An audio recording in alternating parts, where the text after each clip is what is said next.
forward to your responses. See you next time.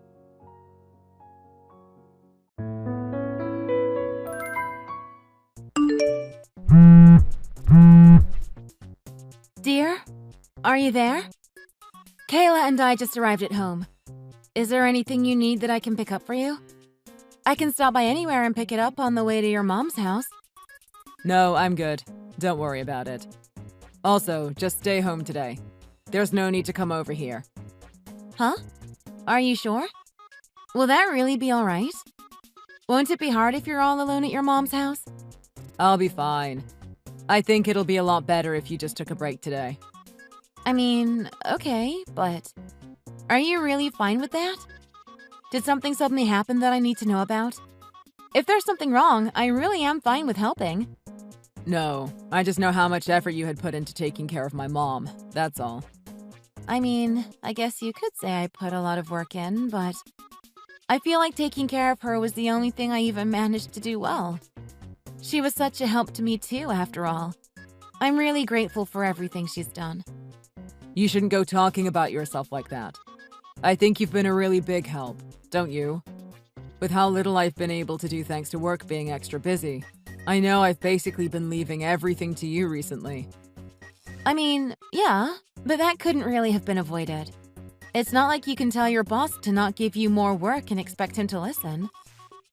Well, the thing is, near the end, Mom just seemed to always be angry with me. It's like the only thing she knew how to do anymore was shout at me. Oh, she was? What do you mean? Well, sometimes I went to see her when I had days off from work. I just figured it was a good idea to stop in and see how she was doing, you know? She had nothing but praise for you, don't worry about that. She constantly talked about how helpful you are.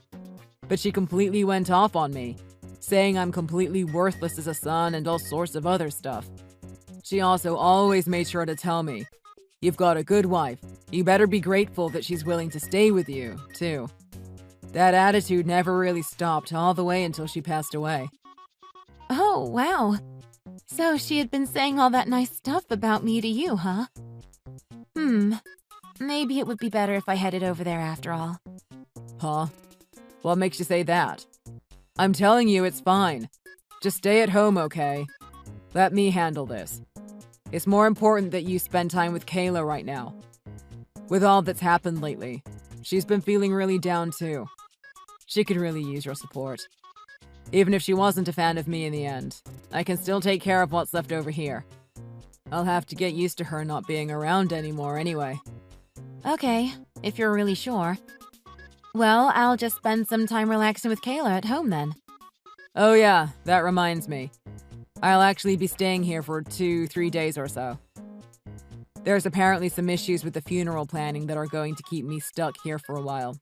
It's pretty frustrating. Things just won't settle down. Oh, really? If it's keeping you stuck there for that long, it sounds like things really are a bit of a mess.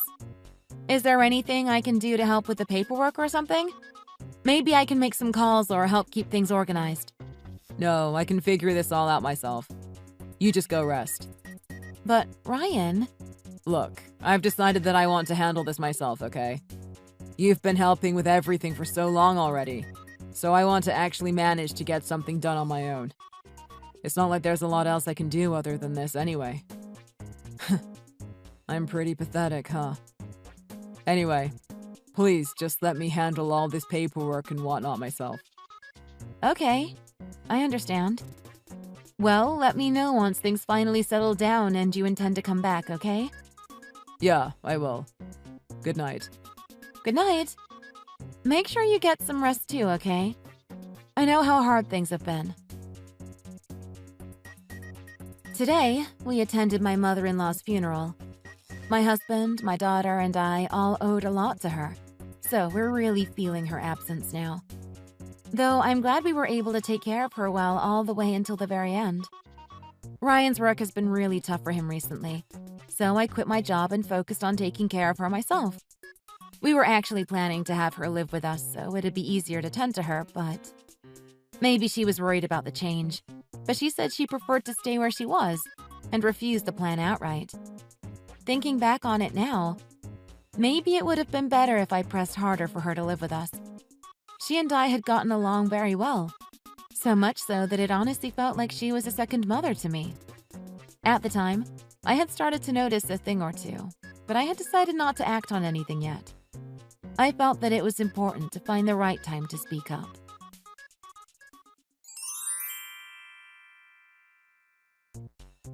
Today's a day off, right? For both you and Kayla, I mean. Yeah, it's a Saturday, and we don't have anything planned, so our day's pretty open. How are things over on your end? Do you think you'll be able to wrap things up nicely? Things have gotten better over here, so if there's anything you'd like my help with, I'd be more than happy to go. Just give me the word. Nah, don't worry about it. It's all good now. When you say it's all good, what do you mean? Do you mean everything's all taken care of already? Wow, that was really fast. The way you made it sounded like you'd be stuck going through forms for a while longer. From this point onward, you are fired. Huh? What? Fired? Now that my mom is gone and she doesn't need to be tended to, I have no further need of you. You have outstayed your usefulness. Take Kayla and go move back to your parents' house as soon as you possibly can. I have no further need of you and don't intend to continue providing for you. You may have thought that you could just live on what I earn doing nothing but eating what I provide. But I will not permit that any longer. Layabouts like you need to get out. Oh, is that so? Okay, I understand. I will start getting everything packed up and get Kayla ready to leave. Once everything is taken care of, we should be able to start moving out. I don't think things will take very long. Huh? What? Did I miss a word or something? I don't really know what there is to misunderstand in what I told you. No, just... I'm surprised you're taking this as lightly as you are. No questions, no cries of, "How could you do this to me?" No arguing. I mean, sure, I probably would have reacted that way if I hadn't seen this coming a mile away. Speaking of which, you weren't even at your mom's house at all except for the day the funeral happened, were you? I'm pretty sure you went someplace else after that, right? Huh? How do you know that? What, were you following me or something? No, I'm not exactly one for doing sneaky things like that. I had already known about what you were doing. It's not like you would be stuck in paperwork days after a funeral anyway. That was just obvious. It's true, I wasn't exactly sure how you would play things after the funeral, but it looks like up to the very end, I read your every action like a book. What do you mean, you read my actions? What are you talking about? What sort of horrid things are you saying now? Oh, you think I'm saying something horrid? Setting aside your standards for horrid, I can assure you that the feeling is mutual. Frankly, I was wondering about whether you had caught on to me already moving or not. I honestly was getting a little worried for a moment. Wait, what? You keep saying things and not explaining any of them. I can't keep track of everything. Well, let's make it easy then. I actually just got everything moved out this morning. So when you told me to get out, I just thought, wow, I timed that perfectly. I really had a good read on the whole situation, huh? You already moved everything out? When did you have time to do all that? Wait, where are you even going? You don't even have anywhere to move to, don't you? Yes, I do actually. I'm going back to my parents' house, of course. I'm doing the exact same thing as you are. Now that I don't have to tend to your mother anymore, I don't really see a reason to stay together with you anymore. Even Kayla feels the same way. If I remember correctly, she said something along the lines of, "Now that Grandma's gone, it's painful to even be around Dad at all." Even Kayla said things like that. Why? What?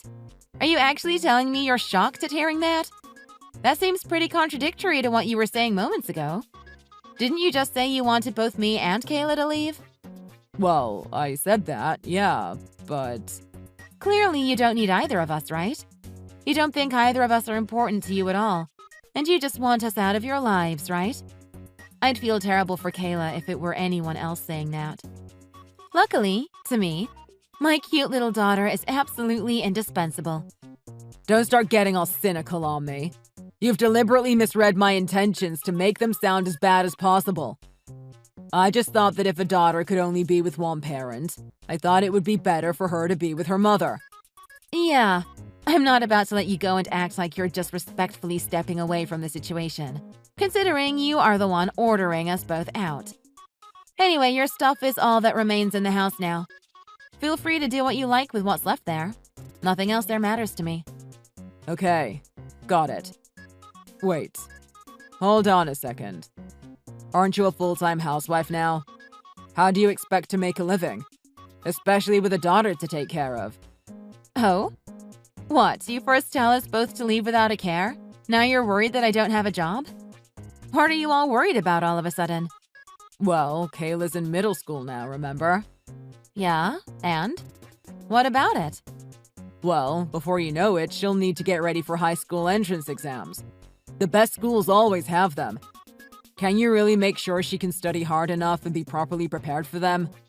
I can't imagine how you would be able to raise her properly without an income of any kind. What? Did you forget that I only lack a job now because I quit to help tend to your mom? Up until your mom needed care, I was working and earning money too. Speaking of which, I've already found a new job as well, so that's not even an issue at this point. You found a job? Already? How did you manage that so fast? Well, to be honest, it's all thanks to your mom. Before she died, she connected me with one of her friends who's high up in a company. That friend was willing to help me get a job there once I told him how I was planning to go back into the workforce. Really, I am very grateful to your mother for helping me network. I don't know what I would have done if it weren't for her. She was the one that asked him to keep me in mind in case I needed a job again sometime. My mom did all that for you? It's a really good thing that I got a lot of experience at my last job. They really helped the interview process go much more smoothly. So anyway, you don't need to worry about Kayla. I'll be able to take care of her just fine. Though that's not to say I won't be needing child support from you. We'll need to talk about that some other time with a lawyer present. So you'll definitely need to have documents ready to go. I hope you've been keeping good track of everything. Oh, before I forget, we'll also need to deal with dividing the property too. What's all this you're bringing up at once? Don't screw around with me. If you're just leaving on your own accord, how do you think you can get me to pay any of that? No judge would ever make me pay you. Oh? I think that's what I should be thinking, no? After all, you're the one who told us to get out first. Not only that, but Kayla has a right to your support as your daughter anyway. Regardless of who wanted to leave first, she needs help from both of us. As for the property, well, why don't we think about that for a moment? You were planning to live with someone else after you chased us out of the house, weren't you? That's the only reason I can imagine as to why you would abruptly try to force us out of the house. Am I wrong? Chasing us out of the house doesn't erase the fact that I have a right to half of the property. Do you think I'd be fine with just giving it to someone else? I can't say I have much of an interest in the house itself, so I'll definitely be making a case for having you pay me extra alimony in exchange. What? Just how much do you already know? There's no way you could have known this much about my plans. You really did hire someone, didn't you? Wouldn't you like to know? Well, we don't need to go through all of this now. We can deal with it later. Anyway, bye! Wait, hold on. We aren't done talking. The thing is, I knew about my husband's cheating for quite a while already. That's why I had planned everything out so I would be ready to divorce him the moment his mother passed away and the affairs were settled. It looks like he thought I hadn't noticed what he was doing, but he was sorely mistaken. Though he was at least not completely off the mark on one thing. I did have help, though I didn't exactly hire someone to find out about his actions. After all, it wasn't just me. Kayla knew, and even my mother-in-law knew about Ryan's infidelity. Sure, she needed to be taken care of at home, but that didn't mean she suddenly lost her intelligence. She asked one of her still able-bodied friends to collect the evidence of Ryan's actions for me. Then she arranged to have her property bequeathed to me after she passed. I truly cannot verbalize how much she has done for me. I am so thankful for everything she's done.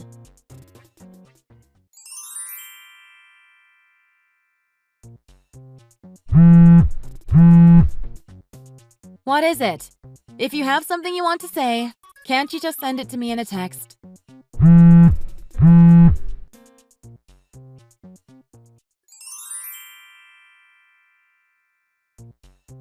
When are you planning on actually returning one of my calls? I don't want to talk to you over text. I want an actual phone call. I need to actually talk to you. Oh? I'm so sorry, but I just can't do that.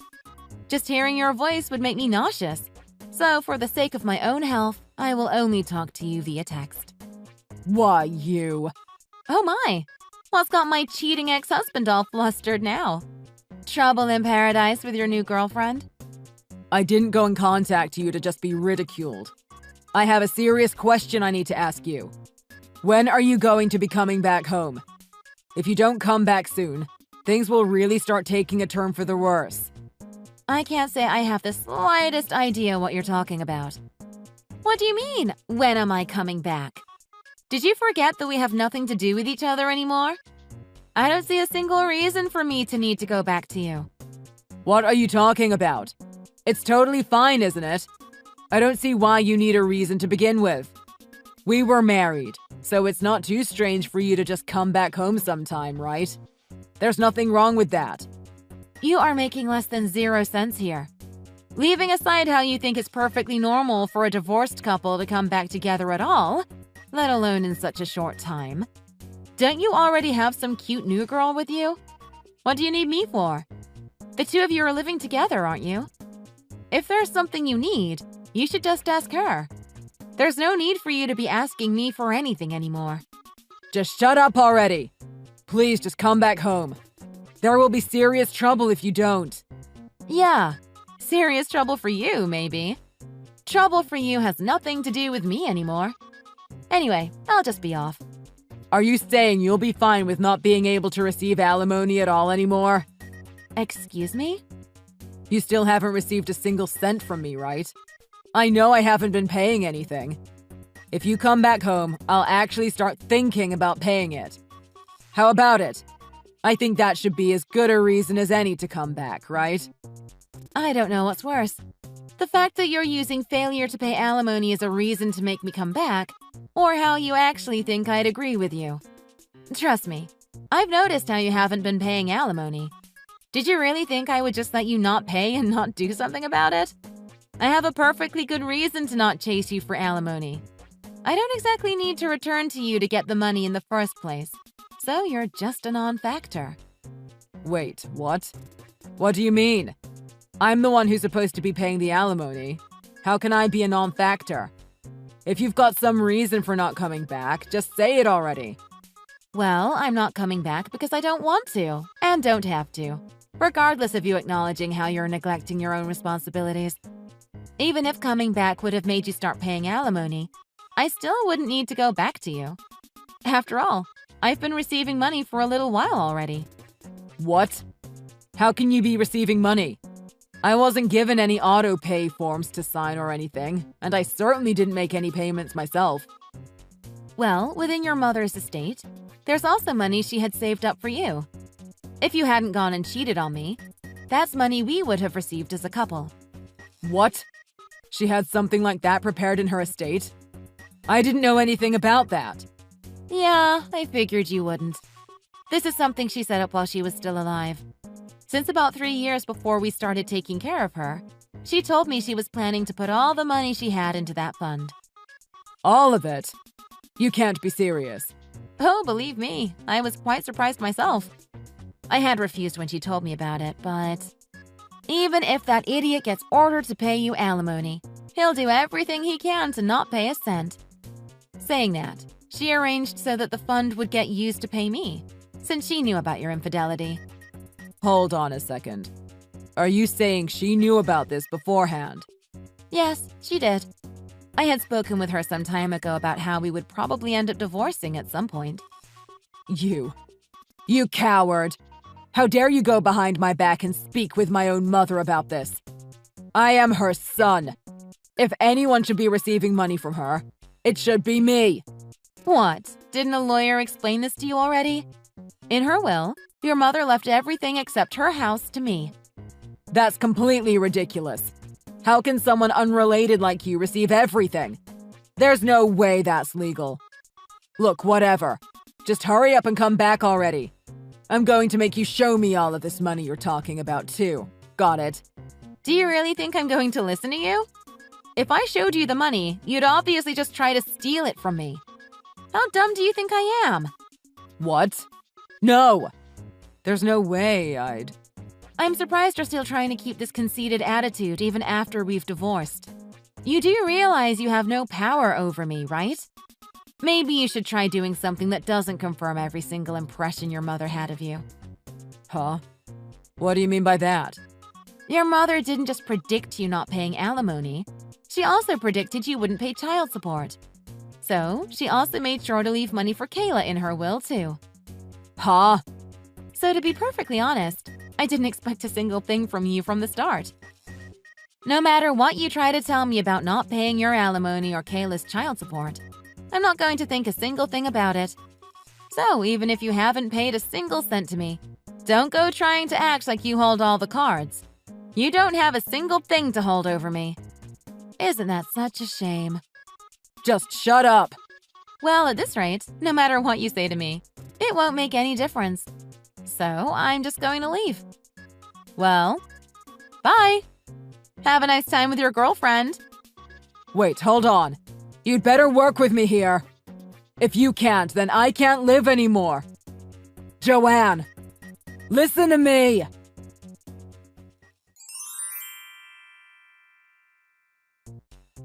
Hey, do you really think that was a good idea? Trying to go and barge into my parents' house uninvited was a pretty ridiculous move, don't you think? You know what my parents think of you, right? That's just how desperate things have gotten. I'm begging you. Please come back to me. I'm pretty sure you've heard this from my parents and brother already, but Kayla and I aren't there. You realize that? Yeah, I heard. Where are you? I'll head to where you are when you tell me, so please, where are you? No. Why not?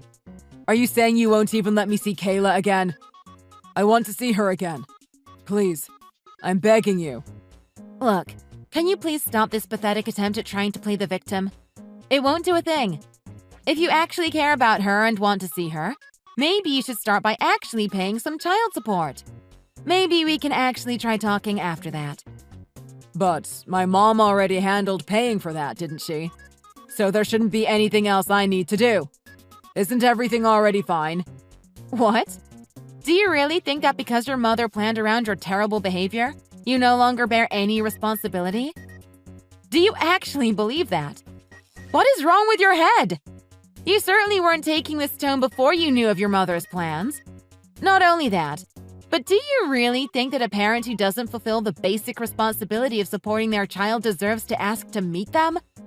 What are you talking about? Then what am I supposed to do? I don't have anyone else to turn to for help anymore. Well, you've been saying that to me for some time already, and my response remains the same. I have no desire to help you. I am not going to help you. If you don't seriously change your behavior, I will never have any intention of helping you. If you don't intend to ever pay me alimony or child support yourself, can you just not contact me anymore?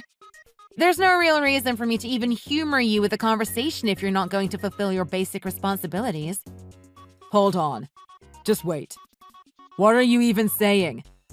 The way you're putting it, it sounds like the only reason you haven't blocked me is because you're expecting money from me. Oh, wow!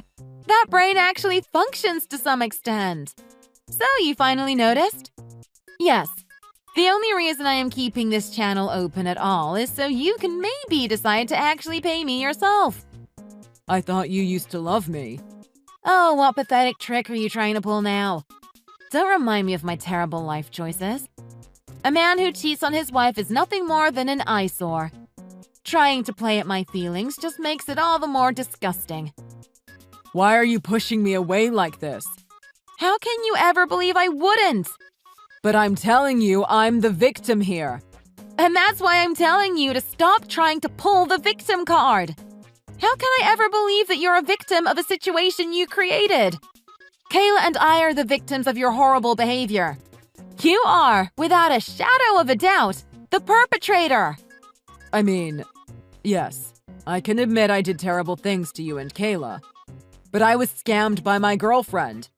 I thought that she was an amazing, family-oriented woman. She was also 10 years younger than I was. You are utterly disgusting.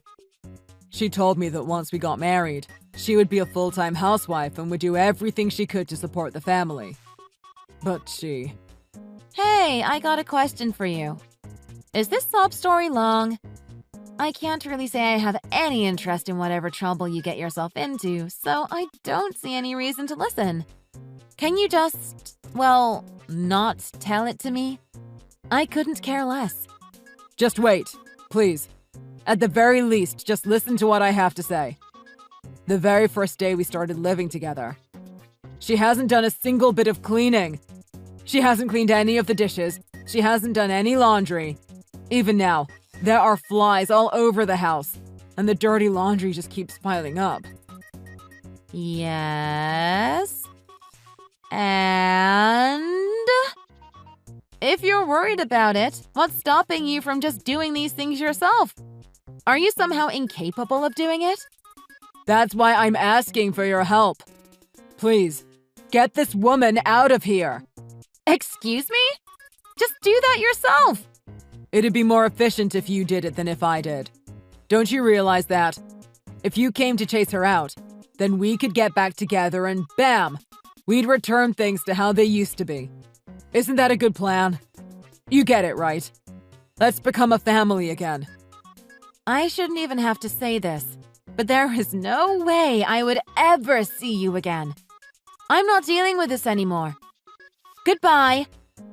Wait, Joanne, wait. Please, can't you wait for me to finish? You're the last person I can ask for help. So, after just 2 months, my ex-husband suddenly contacts me and makes a ludicrous request. All I felt was irritation as he was going on and on about his own problems. It made me think, why on earth did I even marry a guy like this in the first place? What could I have possibly seen in him? His mother was really good to me, so I was able to put up with it for this long, but ever since the divorce, Kayla and I have been living entirely new lives. And yet, I still have to deal with Ryan desperately trying to get us to go back to him? Ridiculous. I need to do something to deal with the situation once and for all. The sooner, the better.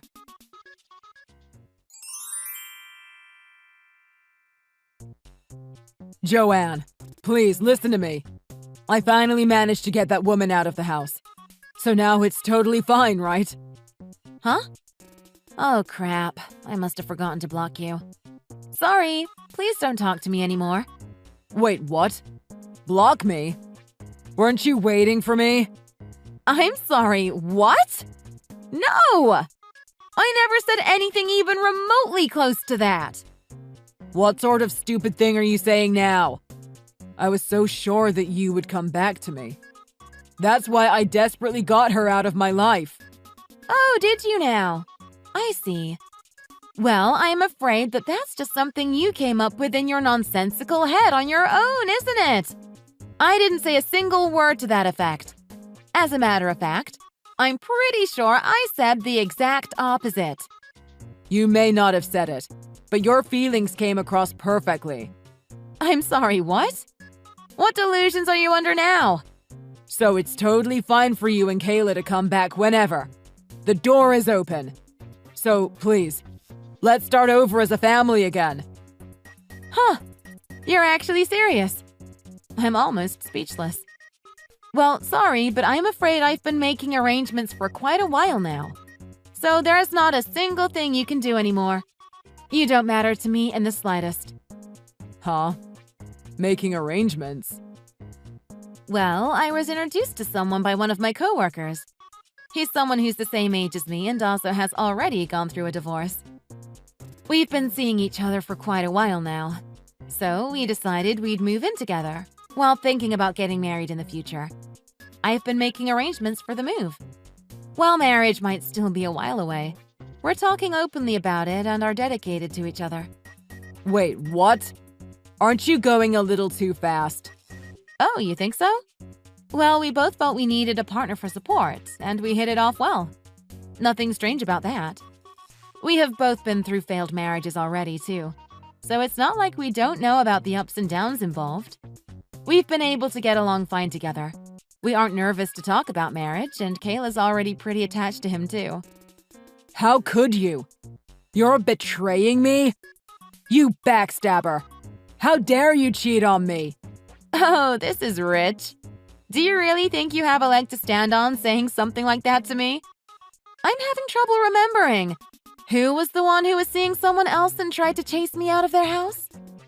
So, if I'm understanding things correctly, your little relationship with that girlfriend of yours didn't work out, huh? So, to decide to try to get in close with me again. I can't believe you would even have the nerve to do something so pathetic. Well, considering how your private life and your job have fallen to pieces, I guess you were thinking, oh no, this has all gone wrong, or something, right? Well, I'm afraid you're too late. Far too late, in fact. But you still understand my situation, don't you? I'm the victim. I'll say it as much as I need to until you understand. You're the only one I have left. Please, let us start over. Let's become a family again. You're the only one I can ask. It's obvious that I'm a much better man than this other one you're seeing. Okay, so I was going to just let you whine into the void, but to try to say that? That's utterly impossible. You're trying to say that the man who's close to getting fired is somehow better than a company president? That the man who has a history of cheating on people is better than the man who hates infidelity and has experienced that betrayal himself? You don't have the slightest hope of comparing yourself to someone like him. The difference between you and him is so vast that it's almost impossible to believe that the two of you used to be classmates. Huh? A classmate? Do you remember Miles Baker at all? He was one of your classmates in high school. Miles Baker? Well, I'm working at the Baker Company as an engineer. The CEO of that company is your classmate, Miles Baker. He's the man I'm currently seeing. No way. You're not serious. You can't possibly be. This is all a lie to make me jealous. That's why I've been telling you that you can't hope to compare to him at all. Trying to compare the two of you is like trying to compare a diamond to a speck of dust. And don't forget, if you try to do anything to me or my relationship, you will pay severely. So don't go getting any funny ideas now, got it? It's for your own well-being. Who do you think you're talking to? I wasn't thinking of doing anything. Honestly, I'm really happy that he considers me so important to him. He really is doing his best for me, which makes me want to do my best for him. He sounds a whole lot different than a certain someone else I won't mention. Huh.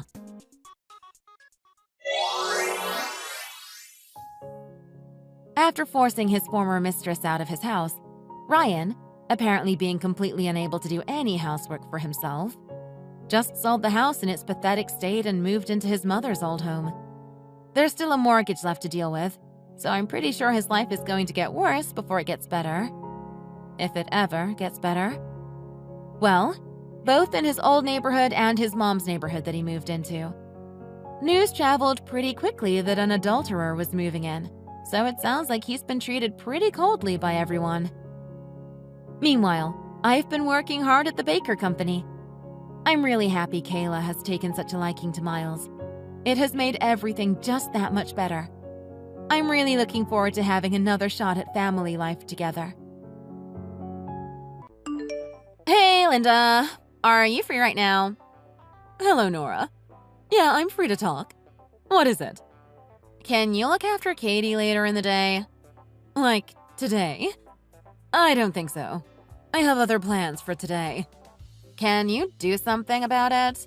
I got called into work for an emergency. It's Saturday, so Katie's kindergarten is not an option either. What do you mean, work? You got a job? Isn't Reed on a long-term business trip right now? Right. About that, did I not tell you? One of my acquaintances opened a store, so I decided to lend her a hand by working there. It is much more flexible than the typical 9-to-5 office job. It's just that today there is an in-person work matter that I must attend to. I see. But sorry. I would be happy to babysit Katie, but I have plans in the afternoon today. What time in the afternoon? Around 3. That's fine. I will be able to pick her up around that time. Don't you worry. Okay, but the problem is that I'm leaving the house 30 minutes before the scheduled time, though. So I think your plan wouldn't work out unless you'd be able to come over here before 2 in the afternoon. I mean, I told you that I can work with this schedule. Anyways, I'll pick her up at your house around 2:30 in the afternoon. Nora, I don't want to have to say this kind of thing to you, but do you not remember when you said the exact same words to me multiple times before but still showed up later than our agreed time?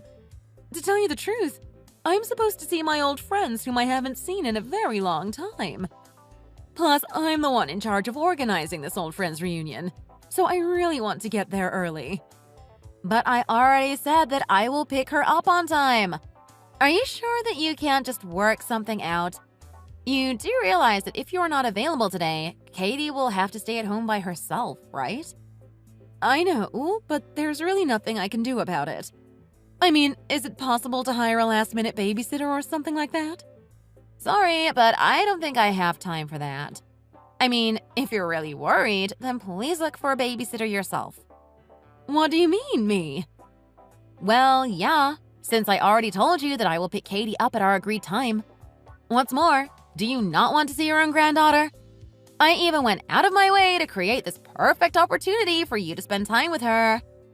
Do you not think that Katie is adorable? I mean, I would definitely babysit Katie if I can. But it's just that you leave me in a very difficult position when you suddenly tell me to look after her without any prior notice. It's not that I want to see things go this way either, but I'm left with no choice. I also have work which I need to attend to. Plus, Reed is not here to help either. Though at the same time, isn't this what family is for? To always be there for each other in times of need like right now. I mean, if you could have just asked me in advance, of course I would make time and do my best to babysit Katie. But this time, you are really putting me in a difficult position if you can't come up with another solution for this situation. Look, I promise you that I will pick her up without being late today. Please. I don't have anyone else but you to ask for this kind of favor. Well then, I really don't know what to say anymore. So, are you sure 100% that you can make it before 2:30 in the afternoon? Yes. I am 100% sure that I will be there on time. I promise you. Okay, fine. I'll look after Katie today then. But again, whatever happens, you have to make sure to be here on time to pick Katie up. Yeah, I know. So I'll be at your place with Katie in about 15 minutes. Thank you so much, and I really appreciate your understanding and cooperation. Mom, I heard from Nora that you got mad at her yesterday. Is that true? What happened? She said that she was very shocked. What do you mean? I just told her to be more careful. I wasn't mad at her. The thing is that I actually had other plans myself that day, but she suddenly told me that she needed me to babysit Katie. Not only that, she even showed up an hour later than our agreed time. Okay, but since she has to go to work, there's no other way she could have worked it out. I mean, this is my first time ever hearing about the fact that she has a new job now. Yeah, about that. I'm sorry for not telling you about her new job. You know, I heard that during the day when Katie is at kindergarten, everything is pretty much fine. Anyways, Mom, you know that I really have absolutely no intention of causing you any inconvenience whatsoever. Nora told me that she just happened to be called in for work yesterday. Can't you maybe cut her some slack? Reed, I know that you are on a long-term business trip, so I definitely have the intention of helping her with whatever I can, such as looking after Katie. But it's just that you leave me in a very difficult position when you suddenly tell me to look after her without any prior notice. Of course, I understand that there might be challenging times with not a lot of options left, and so compromising is necessary, but Nora didn't give me any notice for being late either. With that being said, Did it ever occur to you that I might be stranded in a predicament because of that? Now that you're telling me all this, I think it's Nora's bad for not being on time. Listen, I'm really sorry for discommoding you so much, but my business trip will be over in about a month, which means I'll be back home soon. So do you think that it's possible to lend Nora a hand whenever and with whatever you can just until I'm back home? You know that her parents live far away from us. I know, but make sure to tell her then to give me prior notice from now on when she needs me for something such as babysitting Katie. I mean, it's not that I don't adore Katie a lot, and I'm happy to spend some time with her. Yeah, okay. I know what you're trying to say. I will tell her to let you know beforehand when she needs you to look after Katie. All right, I'm counting on you. By the way, there's something I want to let you know about Katie. She looked kind of down when I was with her last time. Do you know if there's anything that happened to her, maybe? Nora's back working again, so maybe she's just a little bit lonely now that Mommy is not with her all the time anymore. Oh, is that so? But I mean, doesn't Nora go to work when Katie's at kindergarten, though? Maybe alright, but look, Katie's just a child, and children can be very sensitive to even minor changes in their daily life. Yeah, I guess you're right. It's just that I don't know if she has the jitters or is frightened, but there seems to be something that's on her mind all the time. Do you think that perhaps it's because she just feels a little surprised to find out that Grandma will be looking after her for the entire day without any prior notice from Nora? Yeah, I guess. I mean, she looked like she had a lot more energy when I babysat her before. Well, Mom, isn't it because she's kind of intimidated by you because you got mad at Nora? That's rude. Obviously, I won't be like this to Nora in front of her daughter. Okay, fine. Jeez. Anyways, I'm going to FaceTime Katie right now. Let me ask her if anything happened when she was at kindergarten. Yeah, that's a great idea. Please do that. Also, don't forget to do your best at work over there.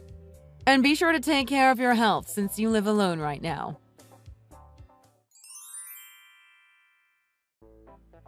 Hey, Linda. I need someone to babysit Katie tomorrow for the whole day. So I was just wondering if you're available for that by any chance? No problem. I'm free tomorrow for the entire day. What time tomorrow do you plan to come with her then? I would really appreciate it if it's alright to drop her off at 10 in the morning tomorrow. I plan to pick her up no later than the evening. Alright, that works for me. By the way, I've been wanting to tell you this for some time now, but I don't have any toys for Katie to play with when she's here at my house.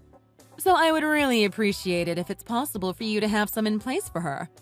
With that being said, would you mind bringing some toys with you when you drop Katie off tomorrow at my place? Oh, yeah, about that.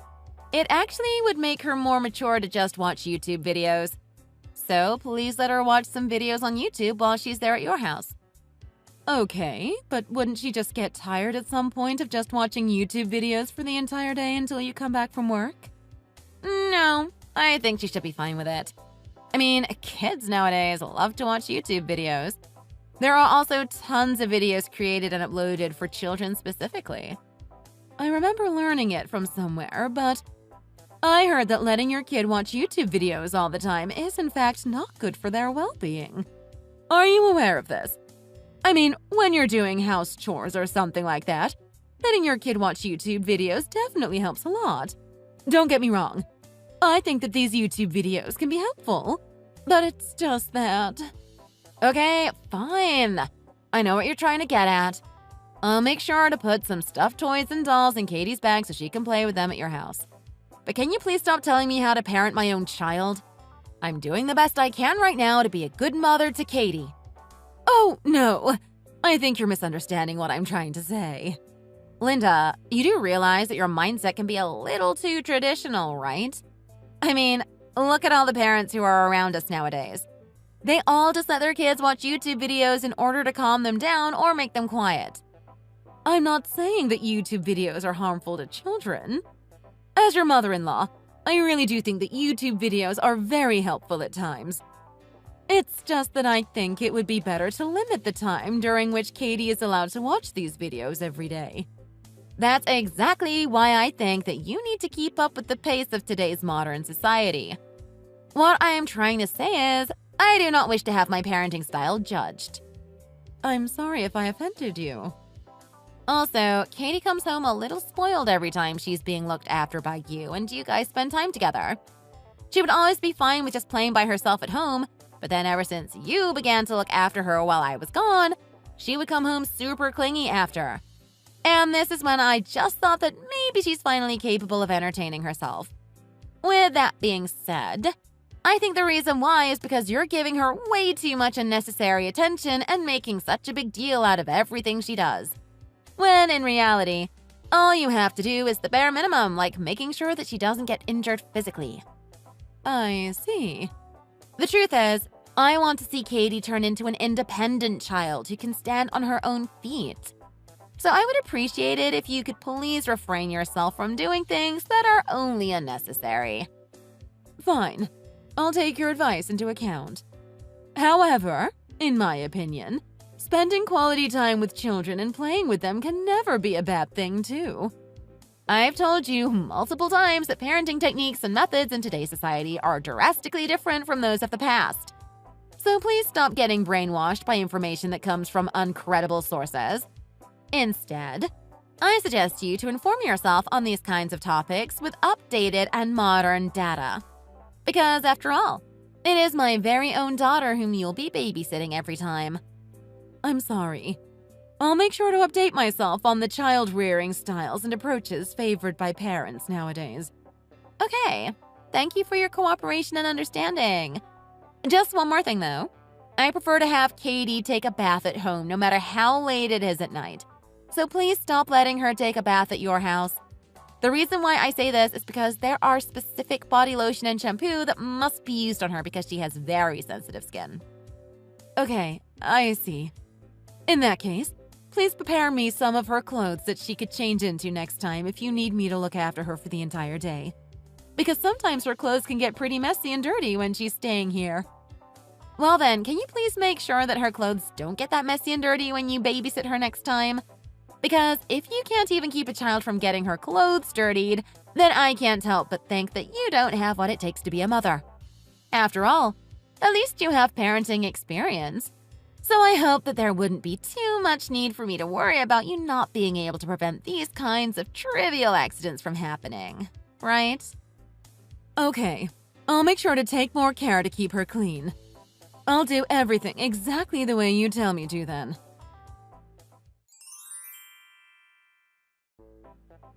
Mom, Nora just told me all about it. What exactly happened there? Yeah, listen, Reed. I was just about to text you too. Actually, I have something to let you know. Something that you have to let me know? Before we talk about that, you first have to know that you can't just go out with Katie like that without a valid reason. I heard that you won't be taking her back either. Is this true? I didn't just leave the house with her without a valid reason, though. But still, you didn't let Nora know and get her permission beforehand, right? Mom, it's not okay to take your granddaughter outside just because you think that she's adorable and are fond of her. If you keep on doing this kind of thing, I'm going to have to call the police on you. Nora and I are on the same page on this. If you're talking about the police, I have already called them. Actually, we are at the Children's Welfare Center right now. What do you mean? It seems like Nora has been laying her hands on Katie quite often.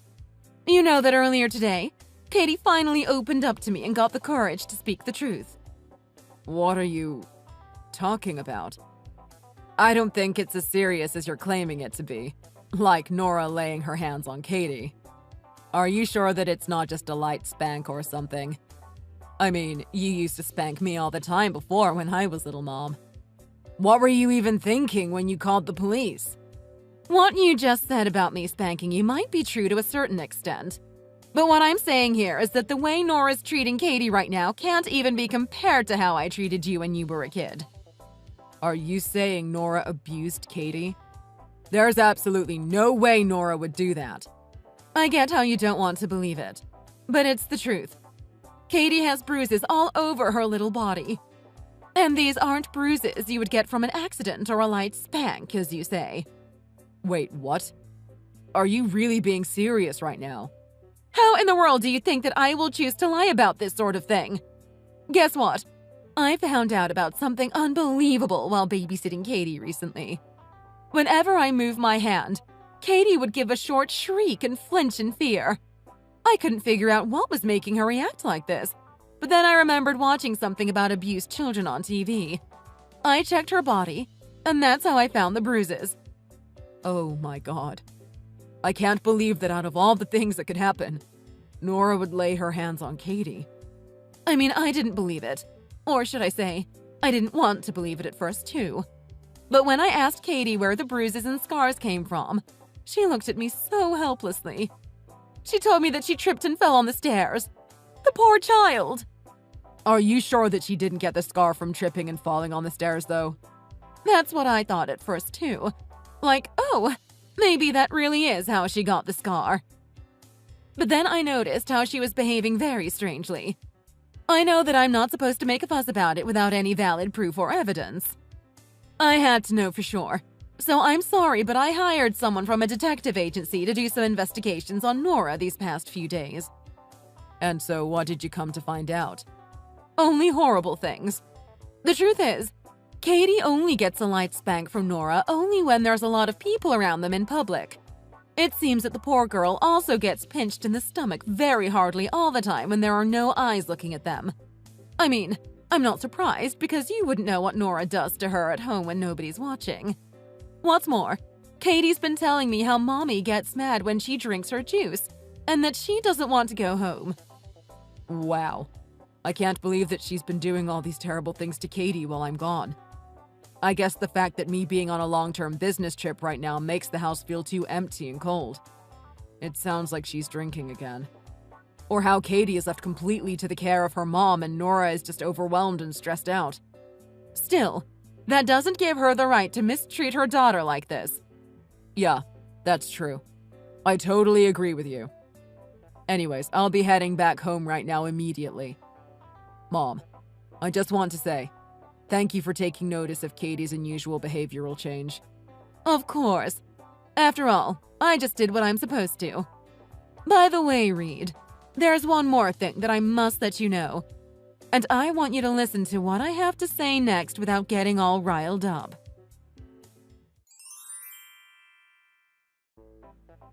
Linda, you're seriously the worst person I've ever seen. Do you really want to turn me into a criminal offender like this? Reed and the Child Welfare Center literally just got in touch with me. What in the world are you talking about? Just know that what you have done is certainly not something that could be forgiven under any circumstances whatsoever. Don't forget that I am the one who practically raised Katie on my own while Reed is on his business trip all this while. So it's obviously understandable to get a little physical with my child and give her some spankings when they're called for. I can't believe that the police and child welfare center should want to contact me when in reality, this is all there is to it. Do you even understand what it feels like, as a mother, to have her very own child forcibly taken away from her? The police and child welfare center got in touch with you because you're doing things way beyond the limit. With that being said, I don't think there's anything wrong that has been done to you. This is exactly what I'm talking about. You're overprotective. I discipline my daughter the way I see fit. Aren't you deciding for yourself, though, without any valid proof or evidence, that I'm doing terrible things to Katie? You don't even have the slightest idea of how much time it will take to get those people to give Katie's custody back to me. You don't have to worry about that anymore. Katie will no longer be coming back and living with you. What do you even mean by that? I mean that my son, Reed, will be filing for a divorce against you. Do you know what you're saying? Yes, I do. Not only do I hear the words that I'm speaking to you right now, I also just want to let you know something as well, because you seem to not be aware of it yet. But actually, the fact that you've been having an affair with another man all this time has also been made clear. I have absolutely no idea of what you're trying to get at right now. After all, it's not like I have the energy to cheat on Reed with someone else. Well, don't you just lie about going to work and hang out with this man all day? And if I have to break this down further, I made the decision to carry out some investigations about you. You are such a lowlife! You actually hired a detective? Are you insane? Did you seriously do all that behind my back? Well, guess what? I am for sure going to sue you for invasion of privacy. Sounds good to me. Go ahead then and sue me. Because as long as Katie won't be under your influence anymore, what becomes of me doesn't matter that much. I've already made up my mind and thought about the consequences that could ensue before hiring someone from a detective agency to investigate you. But you know what? I didn't do anything illegal. On the contrary, I think it'll be you who's gonna get sued. Does Reed know all about it too? Yes, I told him everything he needs to know. I mean, he's busy with work and trying his best to provide for Katie. After all, he is the only parent that she has from now on. Please tell Reed that this is all a misunderstanding. But you do realize that none of this is part of a misunderstanding, right? That's not true. I only hooked up with that guy because he threatened me. It's not like I wanted things to go this way.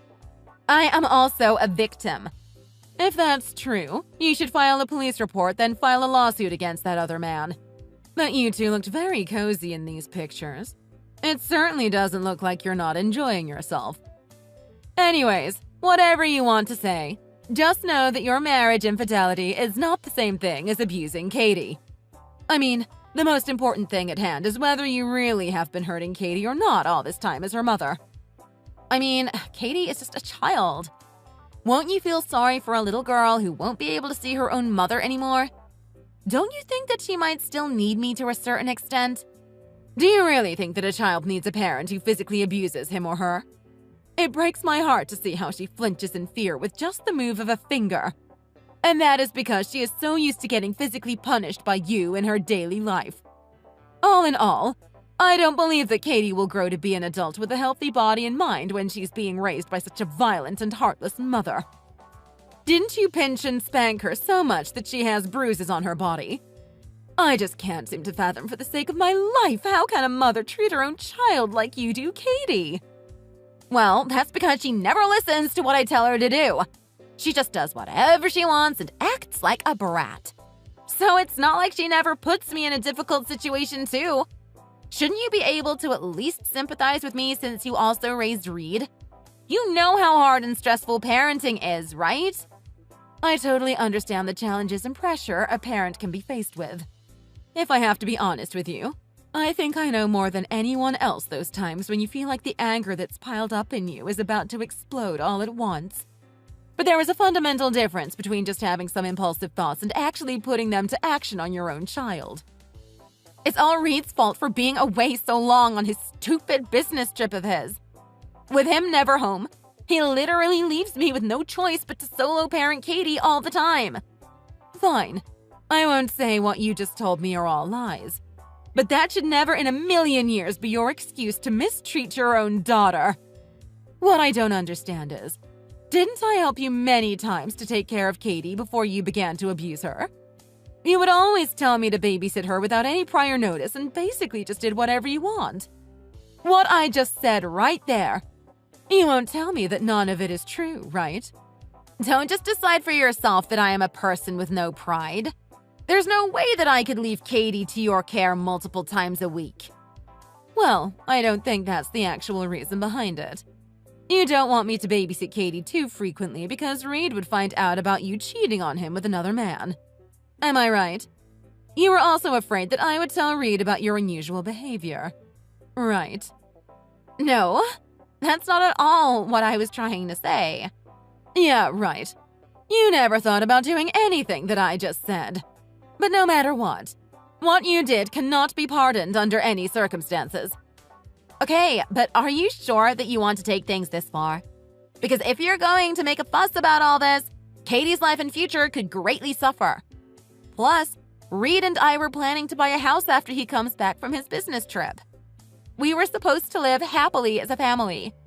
So are you seriously going to destroy a family like this? You're a monster! It's your fault that your family has fallen apart. Take a good long look in the mirror. The fact that you not only cheated on your husband, but also physically abused your child is the cause behind all this. Anyways, the most important thing to me right now is to do my best and help Reed with raising Katie. So please, stop texting me from now on and straighten out any matters that you need to straighten out directly with Reed. Please, wait a moment.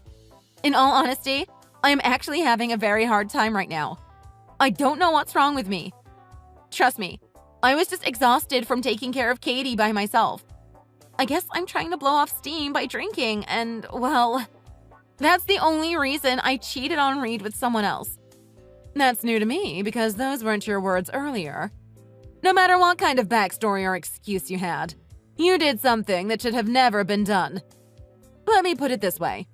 What would you feel or react like if you were Katie? Would you really believe that your own mother had no choice but to take all her stress from being a mother out on you and cheat on your father because of that too? I mean, Katie is still a small child after all. She's not gonna remember any of this. She'll be fine. Oh my god. You've really proven yourself to be an irresponsible person to the last moment. I'm seriously dumbfounded after hearing all the things that you just said. Tell you what, you lack the most crucial quality a mother needs to have when raising her child, and that is love. Now, I guess the person who doesn't have what it takes to be a mother is you.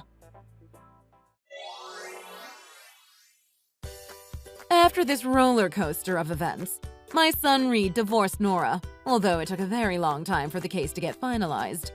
What's more, luckily, he was able to get custody of Katie. At first, Reed felt very guilty towards Katie because he wasn't there for her and regretted the fact that he chose his busy work schedule over the well-being of his own daughter. Because he felt guilty, Reed was unsure about suing for child support, but he changed his mind soon after.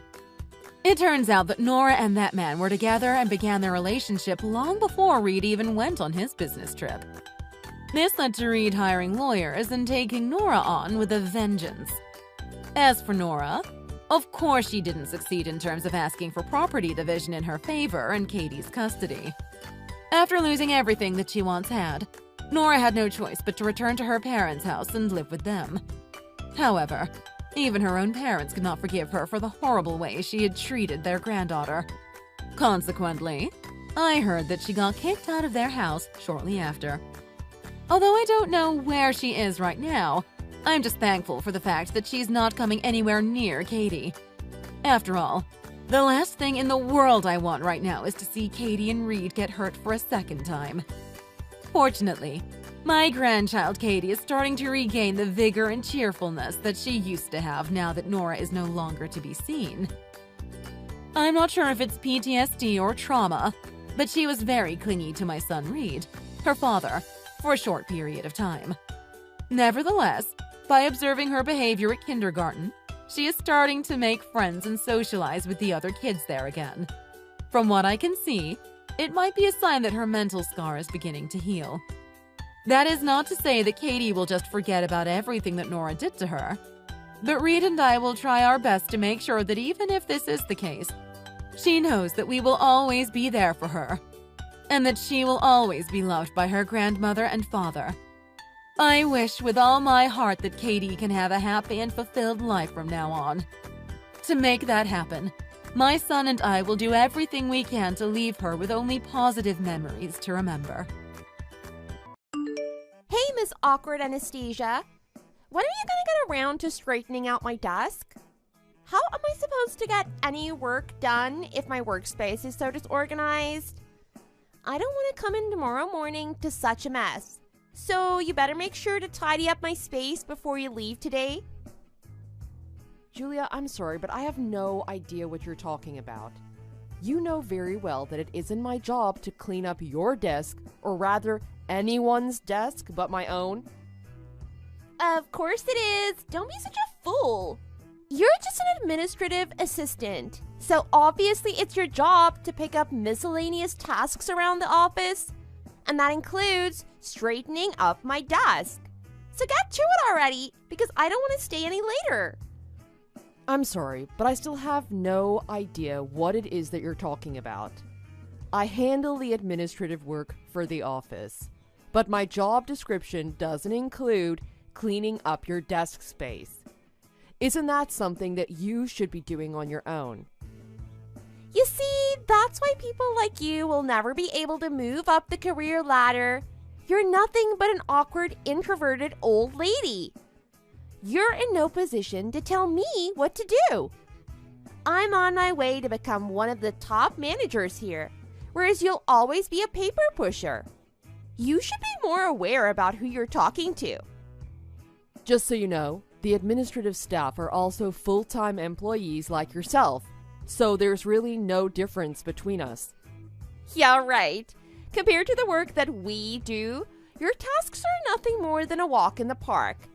Our job actually brings in money for this company. All you have to do is answer some phone calls and file some papers. Don't talk to me like you're so important or anything. We're a completely different rank. A different rank? To be honest, I've never thought about it like that before. Are you serious? Not only are you older than me, but you've been working here for a longer time, and you've never thought about where you stand? That's just a pity, and you must be miserable.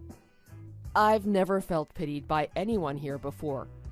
Why do you make it seem like admin work is such a lowly job? And like you said, I'm older than you and have seniority in this office. Don't you think that you should show some respect and be mindful about the way you talk to me? Oh, don't worry. I'm much more respectful towards everyone who's important in this office. And I don't mean to offend you or anything, but what motivation do you have to come into work every day? You do boring admin work all day, and you're hardly talkative, so it's not like you mingle with anyone in the office. Where's the fun in any of that? You're like the face of all antisocial and awkward office ladies in the corporate world. Can you stop with the name calling already? I really don't appreciate that kind of negativity from you. I have no idea what your intention is, but your animosity does nothing to help whatever work relationship we have with one another. But it doesn't change the fact that we still have to work together. There's no need to prove or even act like one of us is better than the other. It's not a competition. If you're not comfortable with the way I am, you can just ignore me. You don't have to make it a point to harass me about it every single time. Ignore you? But that'd be rude, and I'm not like that. No matter how antisocial you are, I always acknowledge your presence, don't I? That alone makes me nicer than most people in this office. I never asked for any kind of consideration from you. I know you never asked me, but I still go out of my way to notice, because that's just the way I am. And aren't you just jealous of me because I've been making my way up the corporate ladder, whereas you've been stuck in the same old admin job since you first started working? I've always been a career-minded woman, so I know a lot of people admire the way I am. Although some people just got jealous of me because I'm more intelligent and successful than them, and you're one of those people, right? You must be disappointed in yourself that someone younger and with less experience is moving up higher than you. Not everyone works just so they can get to the top. I know that you put in all your effort so that you can earn that top position, but that's what you chose for yourself. I just don't feel the same need to be given a top title, and I'm perfectly happy with my current position. But if there's one piece of advice I can give you, it's that you should stop coming in late and leaving early so often. Especially since you never have a legitimate excuse for your absences. What? Why is it up to you to point that out? It's not even any of your business. In fact, it is my business, because it's part of my job to write up a report whenever anyone is late coming into work or leaves early. So please be more mindful of your working hours from now on. Don't be so bossy. I'm sure that it's not part of your job to tell me what to do. You're just a lowly admin assistant. What's it to you if you have to write up one extra report? It's not like you have anything important to do anyways. I'm not trying to boss you around or anything, but I don't see any point in trying to talk to you anymore. So if you'll just excuse me, I'd like to get back to my job. Oh, and one last thing. Don't forget to clean up your desk space before you leave the office today.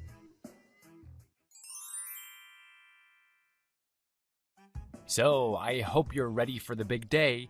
You're not too nervous, are you? What are you talking about?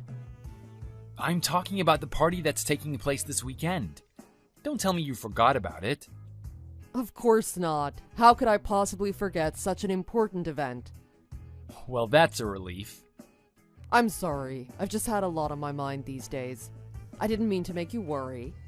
Of course, I haven't forgotten about the party, and I'm looking forward to it very much. I'm sorry if I seemed rather aloof just now. Is everything okay? Do you want to talk about it? Well, there's this particular employee who's been giving me trouble lately. Let me guess. Is it that over-enthusiastic newbie in the sales department again? What is it? Did she say something to you?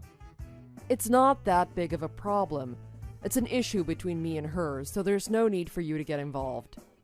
Thanks for your concern, though. I guess I'm more exhausted than I thought. Do you want me to say something to her? No, that's all right. I'm not a child anymore, and I definitely don't want to trouble you. Besides, I can handle my own problems by myself. But you know that one word from me and it'll resolve any problem you're having immediately. Well, that's one of the things I find most attractive about you in the first place. You're always hardworking and never try to take the easy way out.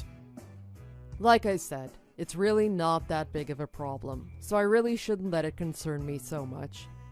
But it's the same thing over and over again every single day, and I guess I'm starting to lose my patience. I just wish there was something I could do to better deal with this situation. I promise that everything will change after the party this weekend. You'll see that it's only a matter of time before that problem employee will finally see where she actually stands, once and for all. And when she does, I bet she'll no longer harass you like this anymore. I don't know. It makes me really uncomfortable to take advantage of a position I didn't earn on my own. That's very honorable of you, but there's no need to be so serious all the time. You've done enough for this company to earn my respect, and I'm sure that many other people will agree with me. Besides, you're not taking advantage of me or anything. You've earned it, honestly. Anyway, just know that I'm always here for you, so you can talk to me about anything that's troubling you. Yeah, you're right. I guess I'm just overthinking this situation, which is a bad habit of mine. Thanks for your vote of confidence. I'd be completely stuck in this slump if it weren't for you.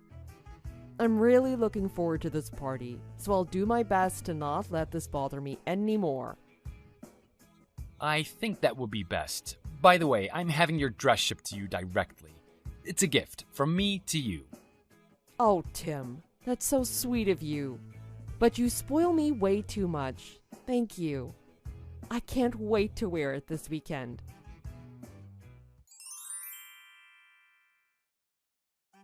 What a loser! Where do you think you're going wearing that hideous thing? It's pretty obvious that you're in the wrong place, Miss Awkwardness. Why don't you just go home now? Julia, you're kidding, right? You don't honestly think that you'll get away with what you've done. This party is hosted by the CEO of our company. There's no reason for the administrative staff to show up. Were you even invited?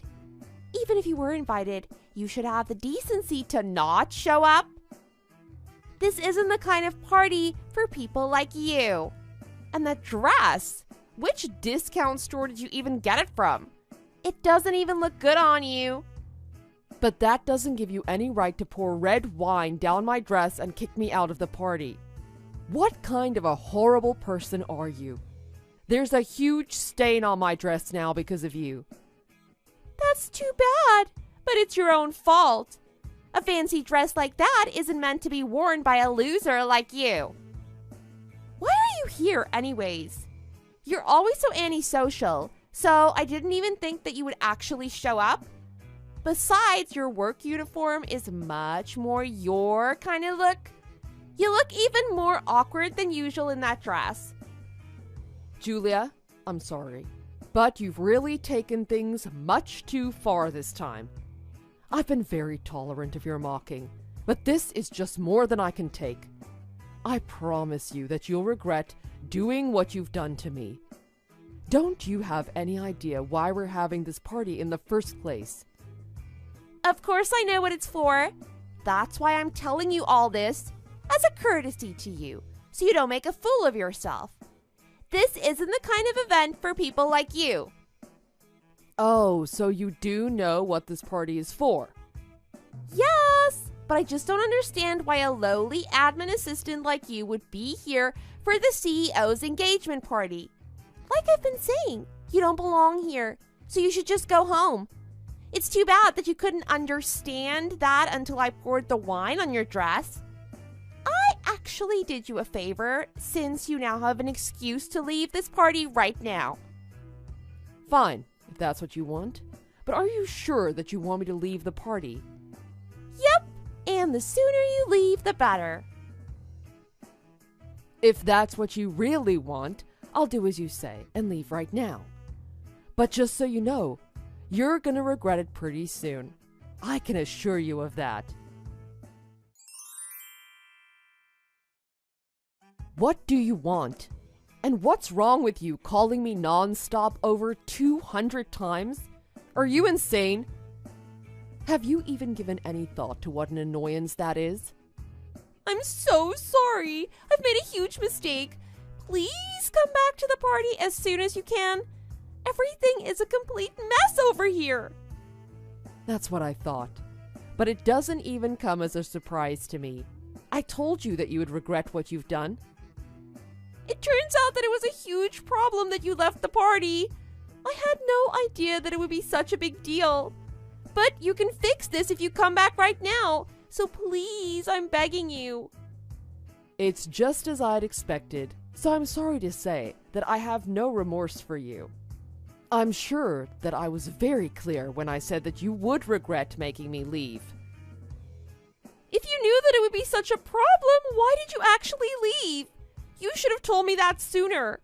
If I had known this before, I never would have done what I did in the first place. It's not fair. Please come back to the party right away and tell them that it was all a misunderstanding. Otherwise, things are going to end up really badly for me. You can blow up my phone with your non-stop calling and plead with me all you want, but don't you think that it's a bit late for all that? You should have thought about the consequences beforehand. Anyways, I don't mind going back there, since it's my party to begin with. But if I have to see your face again, I'd rather not, to be honest. Oh, come on, don't be like that. I told you that I had no idea, and I'm sorry. But who would have imagined that you were Mr. Gore's fiancé? It was a complete shock to me. Regardless, it still doesn't justify what you've done. You poured wine down my brand new dress and kicked me out of the party that was meant to celebrate my engagement to our CEO. Either you're really clueless or just stupid for not realizing this sooner. That's the problem with you millennials. You're just too naive to figure these things out. But don't think that you can just get away with this. You've certainly taken things much too far this time. I promise none of this was intentional. I really had no idea. So you have to forgive me. But please, just come back. Mr. Gore is absolutely furious with me. You have to make him understand that I didn't really mean anything I said. I'm begging you. If you don't do something about this, he'll probably fire me on the spot. He's just fuming. Oh yes, you're absolutely right. Timothy just texted me as well. It seems that you have the right idea about what he's planning to do. Well, that's just too bad, isn't it? What a pity though. But you completely deserve this because of what you've done. It's about time you take responsibility for your actions, don't you think? There's no reason to be so cold-hearted. If you even care about what happens to me the slightest bit, you'd come back and fix this. You can't just sit back and let me get fired. Do you think I really care what happens to you? Whether you end up getting fired or not has nothing to do with me. What? How could you say that? Think about it. You've done nothing but mock me every day until now and look down on me because of my position. And you took every opportunity to put me down and act like you were so much better than me. Don't get me wrong. I never wished that you would leave this company, but it's a bit of a relief to think that I wouldn't have to deal with your harassment from now on. So, if you're about to be let go, I wouldn't try and stop that from happening. I guess I should even thank you for bringing this upon yourself. Huh? Are you seriously gonna betray me like that? You claim to be one of the top employees in our company and seem to consider yourself such a career-focused woman. But isn't it true that you've only worked here for 2 years? What makes you so sure that you're so important, or that you can get away with whatever you want? That's not what I'm trying to say. This has nothing to do with my previous career. You're right. But you're still late coming into work all the time, and you leave before any of us almost every day. It's hard to imagine that you spend nearly enough time in the office to get any work done. As a matter of fact, is there even a day where you spend a full day at the office actually working? Of course there is. I'm very dedicated to my work, in case you didn't know. I'm just very efficient when it comes to finishing my tasks, and I'm very focused when I set my mind to it. I'm on my way to be promoted and earn a top position here. There's just no way that I can be fired over this little misunderstanding. It's just unacceptable. But you can prevent all of this from happening if you just come back to the party already. And please, you've got to convince Mr. Gore to take back what he said about letting me go. Otherwise, it would be such a disaster.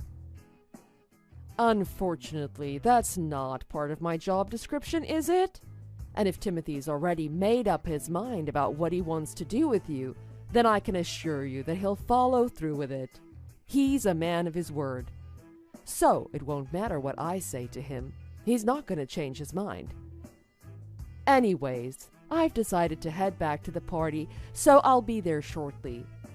But if I see that you're still anywhere near the venue, I'm not going to go inside until you leave the premises. What? So does that mean that I have to go home?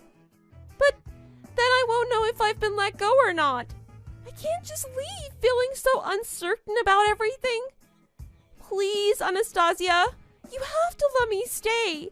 And you have to talk Mr. Gore out of firing me. You're the only one who can smooth things over now. I have absolutely no intention of doing any of that. Your poor attitude towards work and lack of dedication has been a big problem for our company, and rumor has it that many of your colleagues don't even like you. And your frequent absence have caused a lot of extra work for the administrative department. So in fact, you've been creating more trouble than good for this company. If it ends up that you're let go because of this incident, I'm sure that it'll be one more thing we can celebrate tonight. How could you say such a terrible thing? I've already apologized for my previous words and behavior. What more do you want me to do? Don't you think that it's enough punishment already that I was threatened to be let go? I'll even admit what I've done and apologize for everything in front of all the guests, if that's what you want. You can apologize all you want, but it's all a bit too late now. Everything that you've said and done to me up until I left the party has been really stressful, and I'm sure that you have no idea the emotional toll that it's taken on me. But the dress that I'm wearing tonight, the one that you completely ruined, was a gift from my fiancé. Your fiancé? You mean Mr. Gore, our CEO? Yes, the one and only. He specifically chose this dress for me to wear to our engagement party tonight. And not only did you mock his selection, but you also ruined it by pouring wine all over it. I've let you get away with most of your immature antics until now, but this is just the last straw.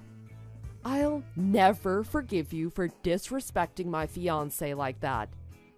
Now that I know who your fiancé is, I feel really terrible about what I've done. I'm truly sorry for everything. I promise you that it's my sincerest apologies. Isn't that more than enough for you to forgive me by now? Well, just so you know, I'll be sending you the bill for the dry cleaning fee. But I wonder if they'll be able to get that stain out completely. Red wine on a cream-colored dress. I'm sure they'll do their best, but I wouldn't really count on it. Oh, and if the slightest stain remains, you'll have to pay for the dress in full. What? I have to pay for it? I'm afraid to ask, but how much does that dress cost exactly? I have no idea because I received it as a gift. But if his other gifts are any measure of what this dress may have cost, I'd say it's a bit out of range for most people. In case you need a better comparison, it probably cost a few months' worth of your paycheck. So I wonder if you'll even be able to pay for it. Especially since you no longer have a job starting next week.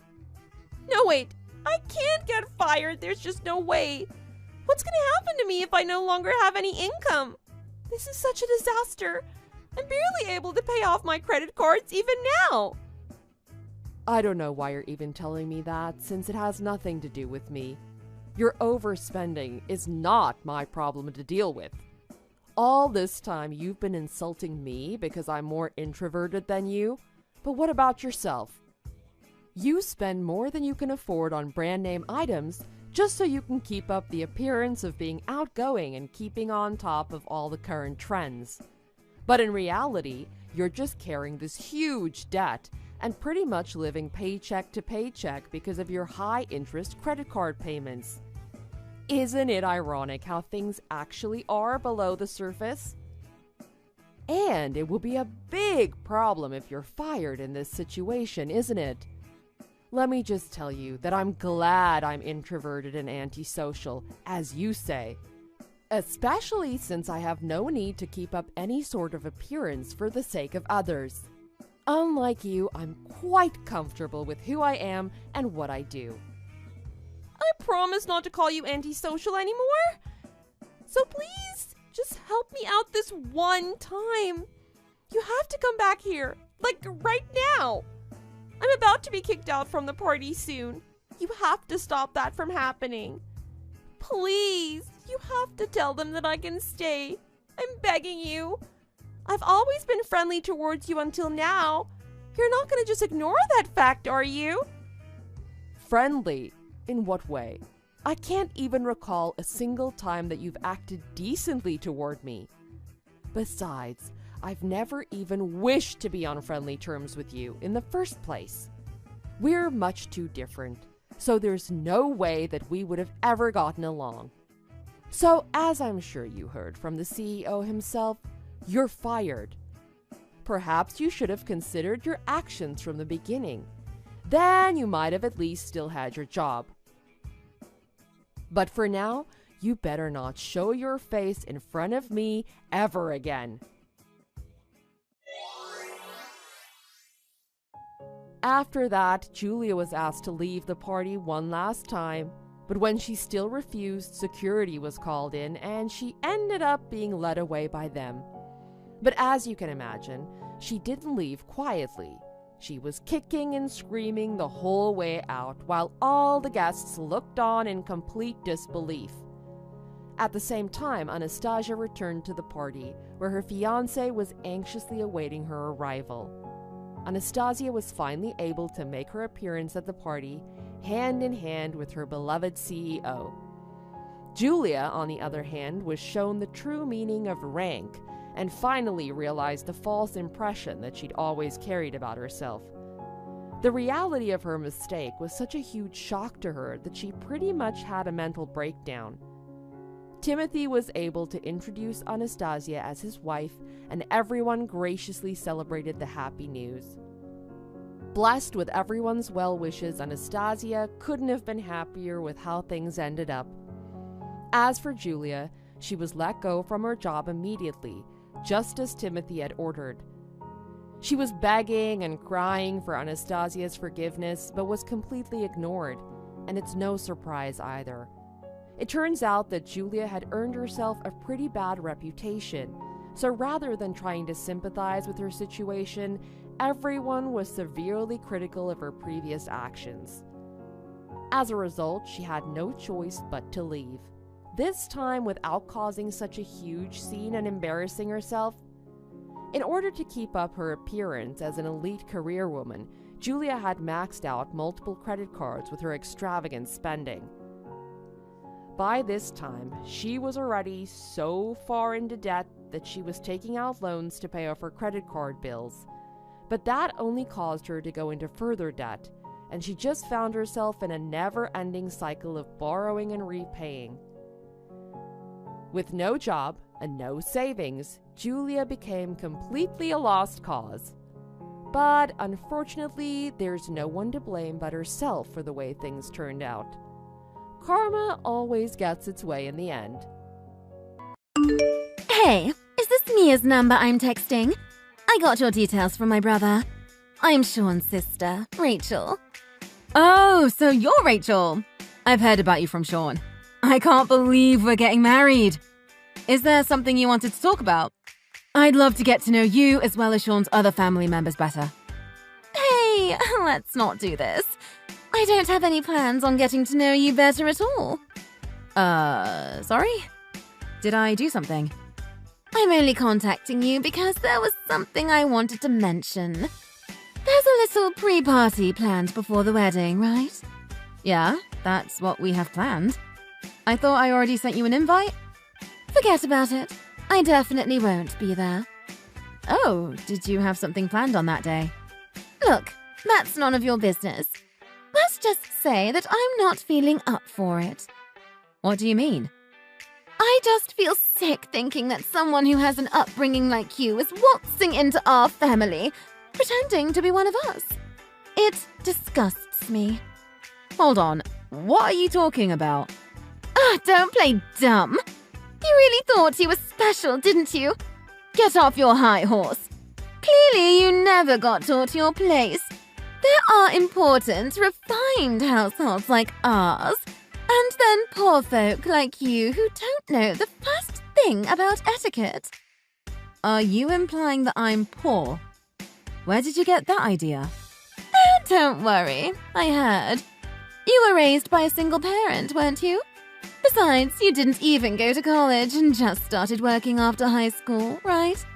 Clearly your household was so short on cash that you couldn't even go to college. Seems like someone was living a peasant's life. I don't think a person's worth is decided based on if they do or don't go to college.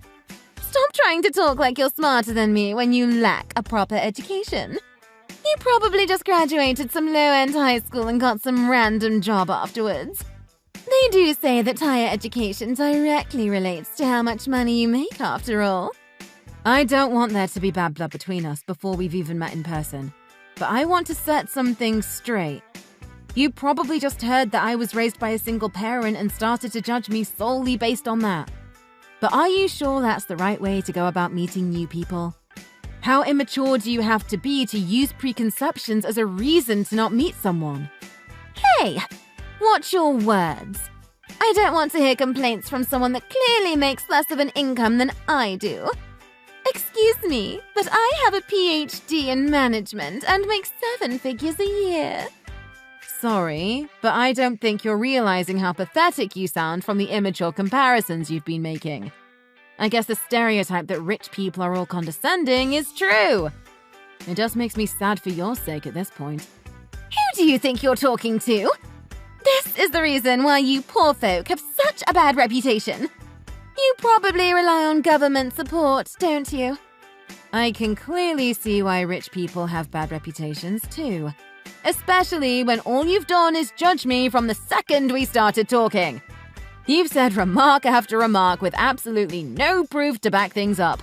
Isn't that exactly what uneducated people do? Trust me, you'll regret making me your enemy. Look, I was trying to be nice from the very beginning.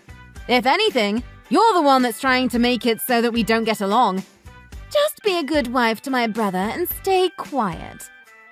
I hear that you're 3 years older than me, so I expected you to be someone that's mature about their beliefs. But I suppose I couldn't have been more wrong. Seems to me that I was the more mature one. Be quiet! I was opposed to you marrying my brother from the very beginning, and I have no obligation to get along with you just because you're now a part of the family. I will not be attending your party. I'm sure everyone wouldn't be too pleased to hear that. I mean, the whole point of the pre-party is for both of our families to get to know one another.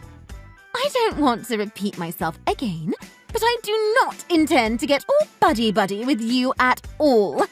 I feel sick just thinking about it. Besides, I'm busy every single day working at my 5-star beauty salon as the manager. Though I suppose you wouldn't understand what it takes to lead a business. I do envy how much time poor folk like you have, though. Anyways, that's that. I will not be showing my face to the party. In fact, I don't have plans on going to the wedding either. Do you realize how selfish you're sounding right now? Sean and I have been organizing everything regarding this wedding, and we've spoken about it to both of our parents. Rachel, please discuss this with your brother.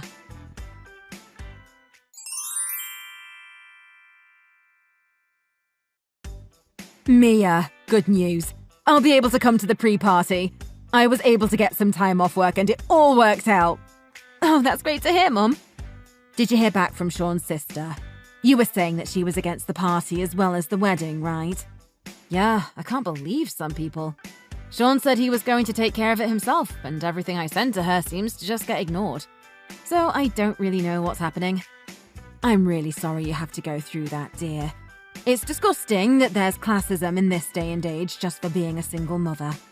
Maybe things would have ended up differently if I hadn't gone through with the divorce. Please, Mom, don't take it out on yourself. You thought really hard about all of that, right? Besides, I don't blame you for going through with it. You made the right decision back then with breaking up with Dad. Thank you. But being through a divorce really does make things difficult sometimes. He was a cheater, for God's sake. He didn't even pay for child support either, right? Wait, how did you know that? Mom, I lived with the two of you. I knew something was off from the beginning. Anyways, I was really grateful that you raised me all by yourself while working a full-time job. All I could think about was making your life as pleasant as it could be. And I'm so grateful for that. Sorry, I shouldn't be bringing up divorce when your wedding is right around the corner. I'm sure it'll all go well. Oh yeah, one thing I wanted to mention about Dad. I don't plan on telling him that I'm about to get married. It'd just be awkward getting him to come along to the celebrations. Mia, about that. I don't know how he heard about it, but I got a text from him asking if he could come along. You're kidding me. Regardless of what you choose to do, you'll have my full support, dear. Knowing him, he probably heard rumors that you were marrying the son of the owner to a successful business or something.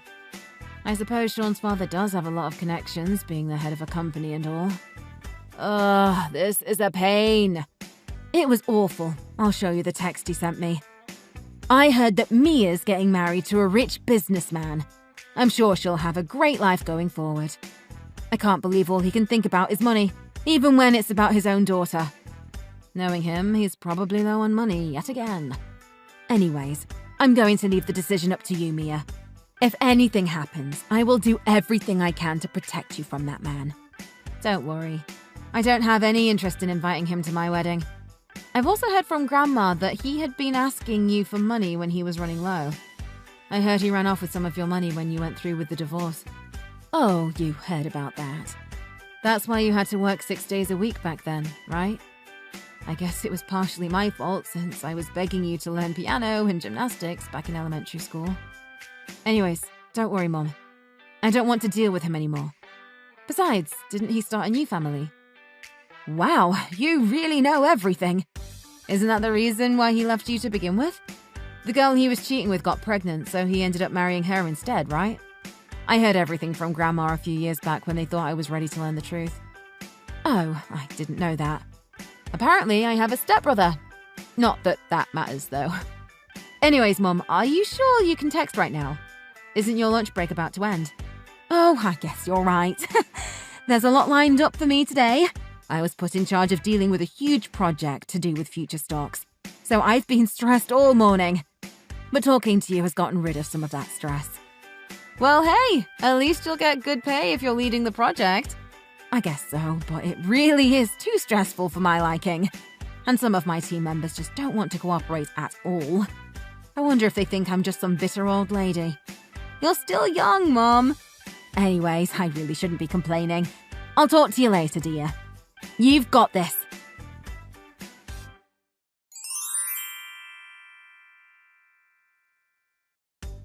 Mia, it's been a while.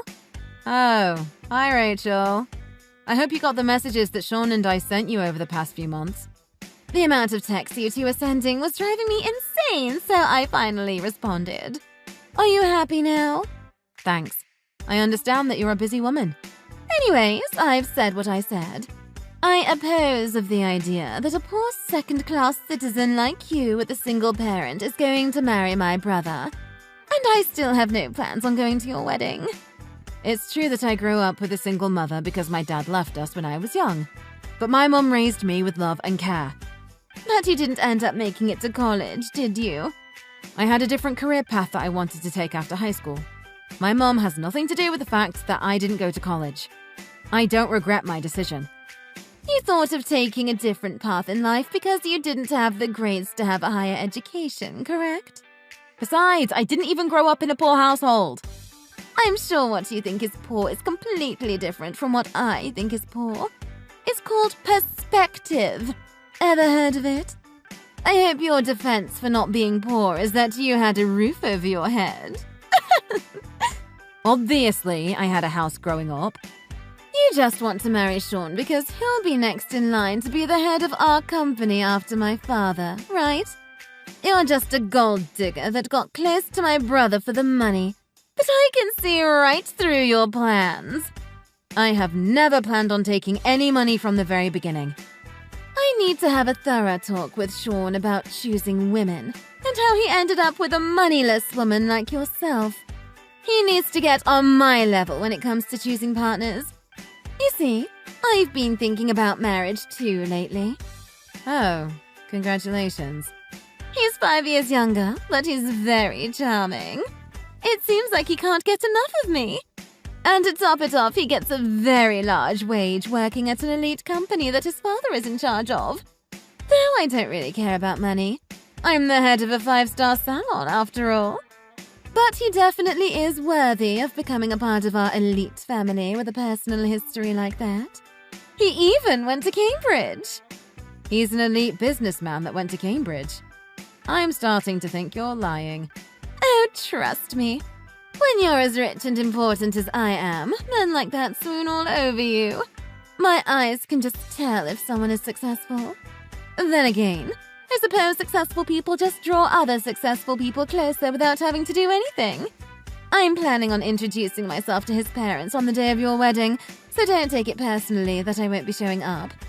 Not like I'd go to your wedding even if I was free. Oh, it's a real coincidence that you're doing that the same day as our wedding. Well, he insisted over and over that he wanted to marry me, so I just had to. It's hard being a successful woman like myself. Especially when so many rich men want to date you. Right. So I guess you really won't be attending our wedding then? Why don't you just call off your wedding altogether? I mean, my family view me so highly that I don't even know if they'd want to show up too with me being absent. I've actually told some of my close relatives that I'm against the whole thing, you know. Excuse me? I've told my cousins and uncle that you're just a gold digger trying to get our family's fortune after all. I'm sure at this point they think of you as some conniving little thief only doing this for the money. You told them what? No wonder Sean's family didn't respond to any of my texts either. Do you get it now? We live in a totally different world than you do. You and your mother don't deserve to step onto the same pedestal as equals in a wedding. I mean, what if someone thinks we're also in the working class too? I understand. It seems like you're immature to the core. Immature? Speak for yourself. Seems to me that you were trying to take all of our fortune and I caught you right before you could. No wonder you sound stressed. Could you just hurry up and call off the wedding so we could cut all our ties already? I don't want any one of my relatives believing that they have to pretend to be family with you. What if your bad luck rubs onto us? You'd better not show yourself at the wedding. Huh? Why are you telling me not to come now? Isn't this where you should be getting on your knees and begging for me to show up? Well, it's clear to me that we could never get along. You were condescending toward my mum, calling us poor and uneducated, and didn't even listen to anything I had to say. Anyways, I'll be taking you off the list of invites to the wedding, since I know you'll just bring the mood down. Great! I'm glad we can finally get all of this sorted out. But keep in mind, I wasn't lying about being popular amongst my family. If I don't go, I wonder how many people will end up going. And if you make me your enemy, I'm sure my family won't be too pleased with that either. I hope you'll enjoy the backlash. Anyways, I have more important things to do than talk with some second-class scum.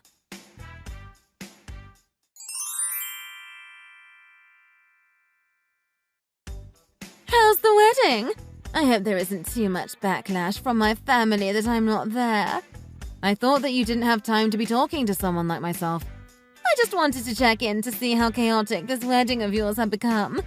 I'm sure you could cut the tension in the air with a knife. I'm rooting for you, though. Thanks for checking in. You were going to meet up with your boyfriend's parents today, weren't you? Oh, right, about that. I got that all sorted last week. But regardless, something came up today, so I wouldn't have been able to go to your wedding. I'm a busy woman, unlike someone. Oh, I see. I'm running a 5-star salon, after all. When you're the boss of a company this important, you just always have things to do and places to be, you see. Though it's safe to say you'd never be able to experience something like that. Sorry, Rachel. I need to go now. The wedding is about to start. You know, I work with importing and exporting cosmetics as well. Oh, that sounds very stressful. Oh, totally. We just had an offer from a super high-end brand called Teresa to sell their products at our salons. I'm sure you're shocked hearing the name. I mean, who doesn't know them? And we'll be collaborating any time now. Well, I'm happy for you. Of course, something like this is expected when you're on my caliber. But I'm sure I'm going to meet far more VIPs moving forward when I become good friends with the head of the company. In fact, it just so happened that the boss is going to a wedding today. I didn't get a proper invitation, but I'm planning on showing up just to leave a good impression. You see, that's actually my wedding, and if you remember, you're actually not invited anymore. The head of Teresa is my mom. Wait, what? Hold on, say that again. You're the daughter of the head of Teresa? I mean, couldn't you tell from the address and dates that were on the invitation that I gave you? I'm surprised you didn't think something was off that both weddings overlapped. I threw it out without reading it because your name was on the invitation. I could have guessed. I'm surprised you even had the lack of decency to just rock up to a wedding uninvited. I was just going to drop by with my boyfriend and say hello to my client. He's going to be my next secretary, after all. I thought it would be good if he had a chance to talk with the client, too. That'd leave a great first impression, right? Well, you've made a terrible impression on me. I've told Mom about the things you've said to me. She knows that you had no interest to come to my wedding, and she's seen all of the awful things you've said about my upbringing. Hey, that was all just a figure of speech is all. I didn't even know your mother owned a business. Well, if you'd have come to the pre-party to greet everyone, maybe you would have figured that one out. I told you that I worked at managing a high-end salon, didn't I? You could have connected the dots and told me. But I suppose this is great news. The fact that you've now joined our family means that I have a direct connection with the owner of Teresa. Everything worked out in the end. My company will benefit greatly from this. See, Mom was saying that she wasn't going to go through with the collaboration, and that she had no further interests in pursuing any relations with your brand. Wait, what did you just say? There's no need to cancel things when we've come this far, right? It seems like Mom made that decision after seeing all the things you'd been saying. Besides, she was talking about how risky it would be to collaborate with you going forward. How would it be risky? Well, for starters, you have a terrible ego and you always put yourself first. Not only that, but after careful research of your company, it seems as though you've experienced bankruptcy in the past. You had been borrowing money from your own father just to keep the brand alive. And thus, she made the decision that it wouldn't be wise to work with someone as unreliable as you are. How did you find out about that? Well, after I finished high school, I studied abroad in Europe to learn about marketing. Now I'm working under my own mother and handling all of the marketing for our brand as well as doing extensive research on our collaborators' pasts. You're joking, right? So obviously I've done thorough research on your company as well, which I sent over to my mum. There has to be some mistake. That's right. We could always just say we have Teresa products in stock in our marketing and get more customers that way. Besides, it's not like we're actually bankrupt. My father has loaned me that money out of his own pocket, so our company doesn't take the hit. I can tell that you're an amateur at leading a business when you don't even recognize that borrowing money from your own father counts as you being bankrupt. I'm sure he was the one that built your brand up in the beginning anyways, right? Aren't you embarrassed that you've barely put in any work yourself and yet you were acting as though you were important? Though I wonder how much longer he'd help you out. Wait, if my father stopped supporting the business, it'd be over for us. And to top things off, if the collaboration with Teresa falls through, we'd have no choice but to close permanently. Wait, no, we'll be fine.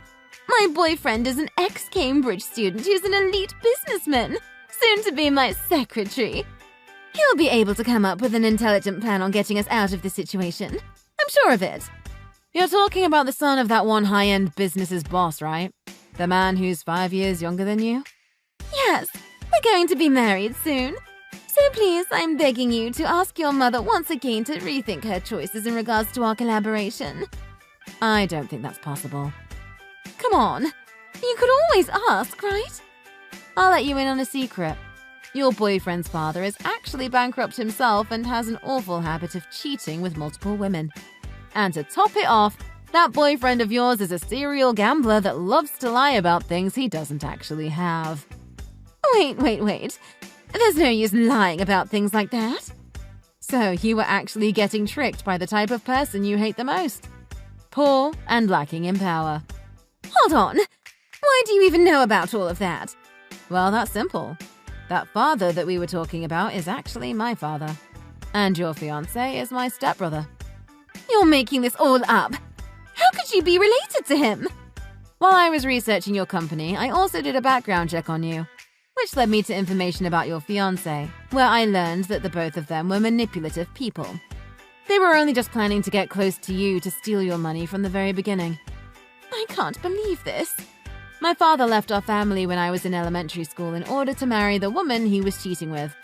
And then he had a child with that woman, still not being able to get a job, resulting in him begging my mum for money. He wasn't even paying child support. Tell me this is all a lie. How did I get wrapped into this? How could I possibly be taken advantage of? If you don't believe me, why don't you do some of your own research? That fiancé of yours doesn't have an education past middle school and has no work experience either. You're making all of this up. Anyways, I really need to get going. The wedding is going to start any minute. Oh, and your father told me to mention that you should prepare for a call later tonight. I'm sure he has a lot he wants to say. And in regards to our collaboration, you'll receive a notification when it has officially been cancelled, so look out for that as well. Wait, Mia, please. We're family now, right? Could you do a favor for your older sister?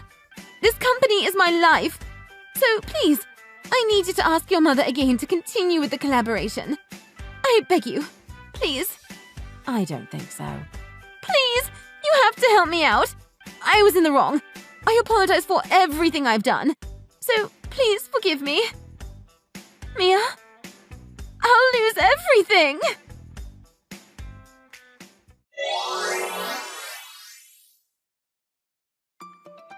How ironic. Rachel, who was implying I'd curse her with poverty, lost all of her financial support from her father and a golden opportunity from my mother. Obviously, her company went under. And to add insult to injury, my father and stepbrother, who were trying to use her for financial gain, started begging her for money too. And now that I know the exact location where my father has been living, my mom has paid a high-end lawyer to ask for that child support payment he illegally didn't pay for back in the day. Are you going to be late again, Ryan? I know you're busy managing a company, but you're almost 50. Don't overwork yourself. Oh, it's you, Dana. I'm entertaining guests right now. We'll talk later. Oh, okay. I understand. I know it's part of your job, but don't drink too much, okay? Stop nagging me, woman. You have no business talking to me like a wife. You can't even give me a son. Again with that. What? Do you have a problem? No, nothing. I'm sure you're busy. I'll talk to you later. Bye. Hey, Dana. Let's get a divorce. Huh? What's this all of a sudden? Are you still at work? I don't need you anymore. What on earth are you saying to me right now? I don't need a 41-year-old barren woman as a wife. You are of absolutely no use to me now. Oh, this again. This time it's different. What do you mean? I mean, there is a 21-year-old woman pregnant with my child, so you can get out. All right? I don't need you. What? Ryan, are you saying you're sleeping with a 21-year-old girl? You're old enough to be her father. Our age difference doesn't matter. What matters is that we love each other. So you're saying you're genuinely in love with this 21-year-old girl? That's right. A guy that's almost 50, with a dad gut and old man stank. I don't stink. You don't notice your own funk, Ryan. Just shut up, okay? I'm not going to shut up, Ryan. You not only cheated on me with a young girl, but you've gotten her pregnant? That girl had her whole life ahead of her. What would her parents say? We have a kid together. They can't do anything about that. Fine, whatever. So? Huh? We're getting a divorce, right? I'm assuming you've thought about the divorce settlement? What? You mean you haven't? Okay, then I'll ask a lawyer friend of my brother's to draw up the papers and send them over. He'll be in touch with you soon. Have you contacted your lawyer yet? Oh, I haven't gotten to it yet. You messaged me in the middle of your workday to ask for a divorce and you haven't prepared anything at all. It's so obvious you got hasty and didn't think anything through. I'll pack and get out of the house by the end of tomorrow. Please don't come home until I'm done moving out. I'll have my lawyer contact you soon. Hey, Dana. What's going on with you? What do you mean? You just seem so calm and collected about all this. Is that a problem for you? No, You're losing your status as the wife of a company president. I thought you'd be a little more, taken aback. You thought I'd beg you? Be like, no, Ryan, don't leave me. Not exactly. A large part of it may be because I don't rely on you financially. What? But you're a full-time housewife. What? No, I'm not. You're not? Remember, 3 years ago when my uncle died? He left part of his parking lot business for me in his will. I have my income from the business, so I won't be living hand-to-mouth or anything. Oh, I see. We went over the deed of transfer of business ownership. You don't remember? Maybe. I wasn't really paying much attention back then. It doesn't matter. I just want to get the settlement done without any issues. Oh, okay. Well, I'd better go tell my parents about this. So, I'll let you go. Bye. Ryan, I've signed the divorce papers. Oh, good. When are you going to send the money we agreed on? I wanted to see it in my account before filing anything. I'm wiring you the money tomorrow. I want you to do it today. Why today? You're going to live with that girl, Tina, starting tomorrow, right? I wouldn't want you to magically have all the money disappear from your account for some reason. What's that supposed to mean? Nothing drastic is going to happen to my account overnight. I'd like to get divorced as soon as possible. I don't trust you or your young mistress one bit. I just want to get this over with. So, Ryan, please, just do it today. Fine.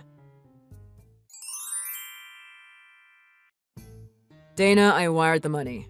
It's $50K altogether, like we agreed. I see it in my account. No issues here. That was fast. I have my online banking page open. All right, I'm off to file the divorce papers. Good. Go do that. I'm not changing my mind, so don't bother begging me at the 11th hour. I'm going to start a happy little family with Tina and the baby she's carrying. What use do I have for a 41-year-old infertile hag? I have someone to take over after me in the company. Really, everything's looking great for me, all thanks to Tina. So, it doesn't matter what regrets you have now. I'm done filing the papers. What? You're finished already? Yep, I was waiting at the park next to the courthouse. I had the divorce papers signed and ready. As soon as I confirmed the money in my account, I went to the courthouse. But isn't it closed at this hour? They have a special window for certain types of applications. It's so nice of them to be available to citizens 24/7. Oh, wow. I didn't know. All right then, I guess that's it. Yeah. Bye.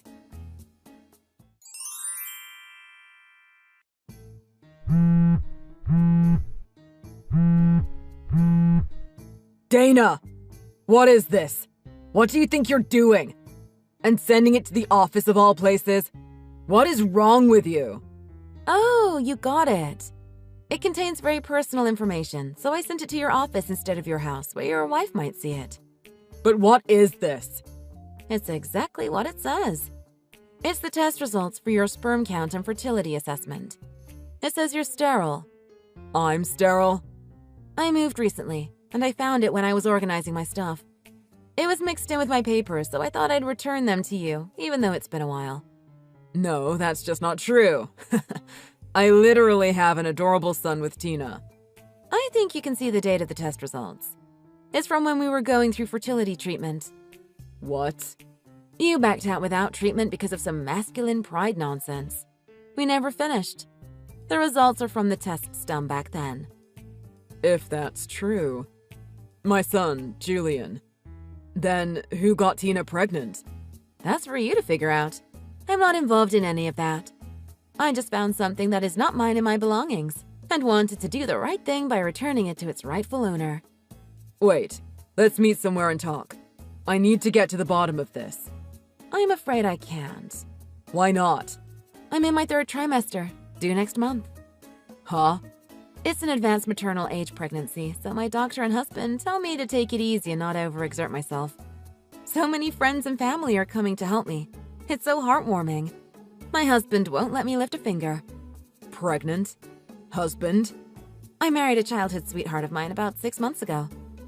Oh? Well, to be honest, the baby was a surprise.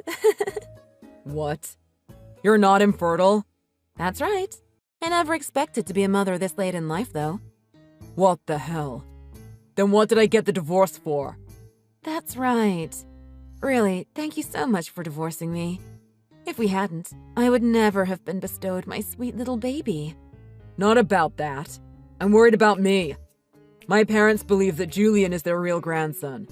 I made a huge announcement when he was born about how he will be my heir. If it gets out that I'm sterile, I'll be humiliated. My younger brother's going to come for my position as president of the company. Oh yeah, he does have 2 sons. Please, Dana. What am I supposed to do? Do you mind? I really don't want to have negative vibes. For the baby. You're saying I have negative vibes? Yes, you are my negative past I don't need. Positive vibes only. But... Goodbye! Dana! It's a complete disaster. Oh, hi, Ryan. It's been a while. Please stop contacting me. I am a married woman. The only reason I don't have you blocked is because I forgot to. Please, Dana. Just hear me out. I just asked my husband to sit here next to me. He can see everything you write. If you still want to talk, talk.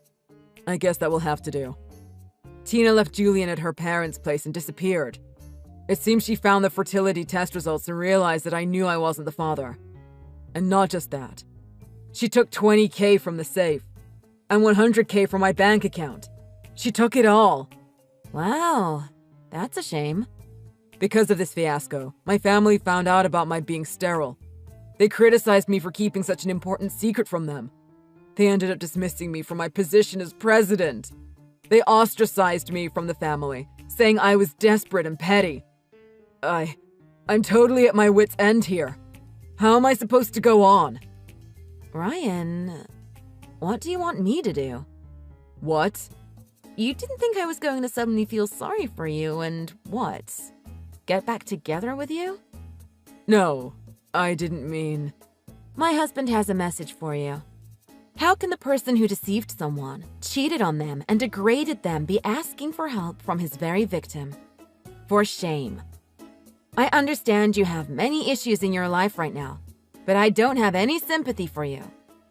What's happening to you now is just karma coming back and biting you in the ass for all you've done in your past. I'm sorry. How interesting. So you don't blink when you threw away a 15-year marriage based on my infertility. And now your family dismisses you and ostracizes you for being sterile? But you know what? Maybe it's all for the better. What? What do you mean? Thinking for yourself about your actions and the consequences they led to is the best way to reevaluate your actions, Ryan. Dana! Well, goodbye for real this time. This is how my domineering husband lost everything because of his infertility scandal. Tina was arrested on a different charge while on the run. This meant Ryan finally got a permanent address for Tina. He immediately filed for divorce.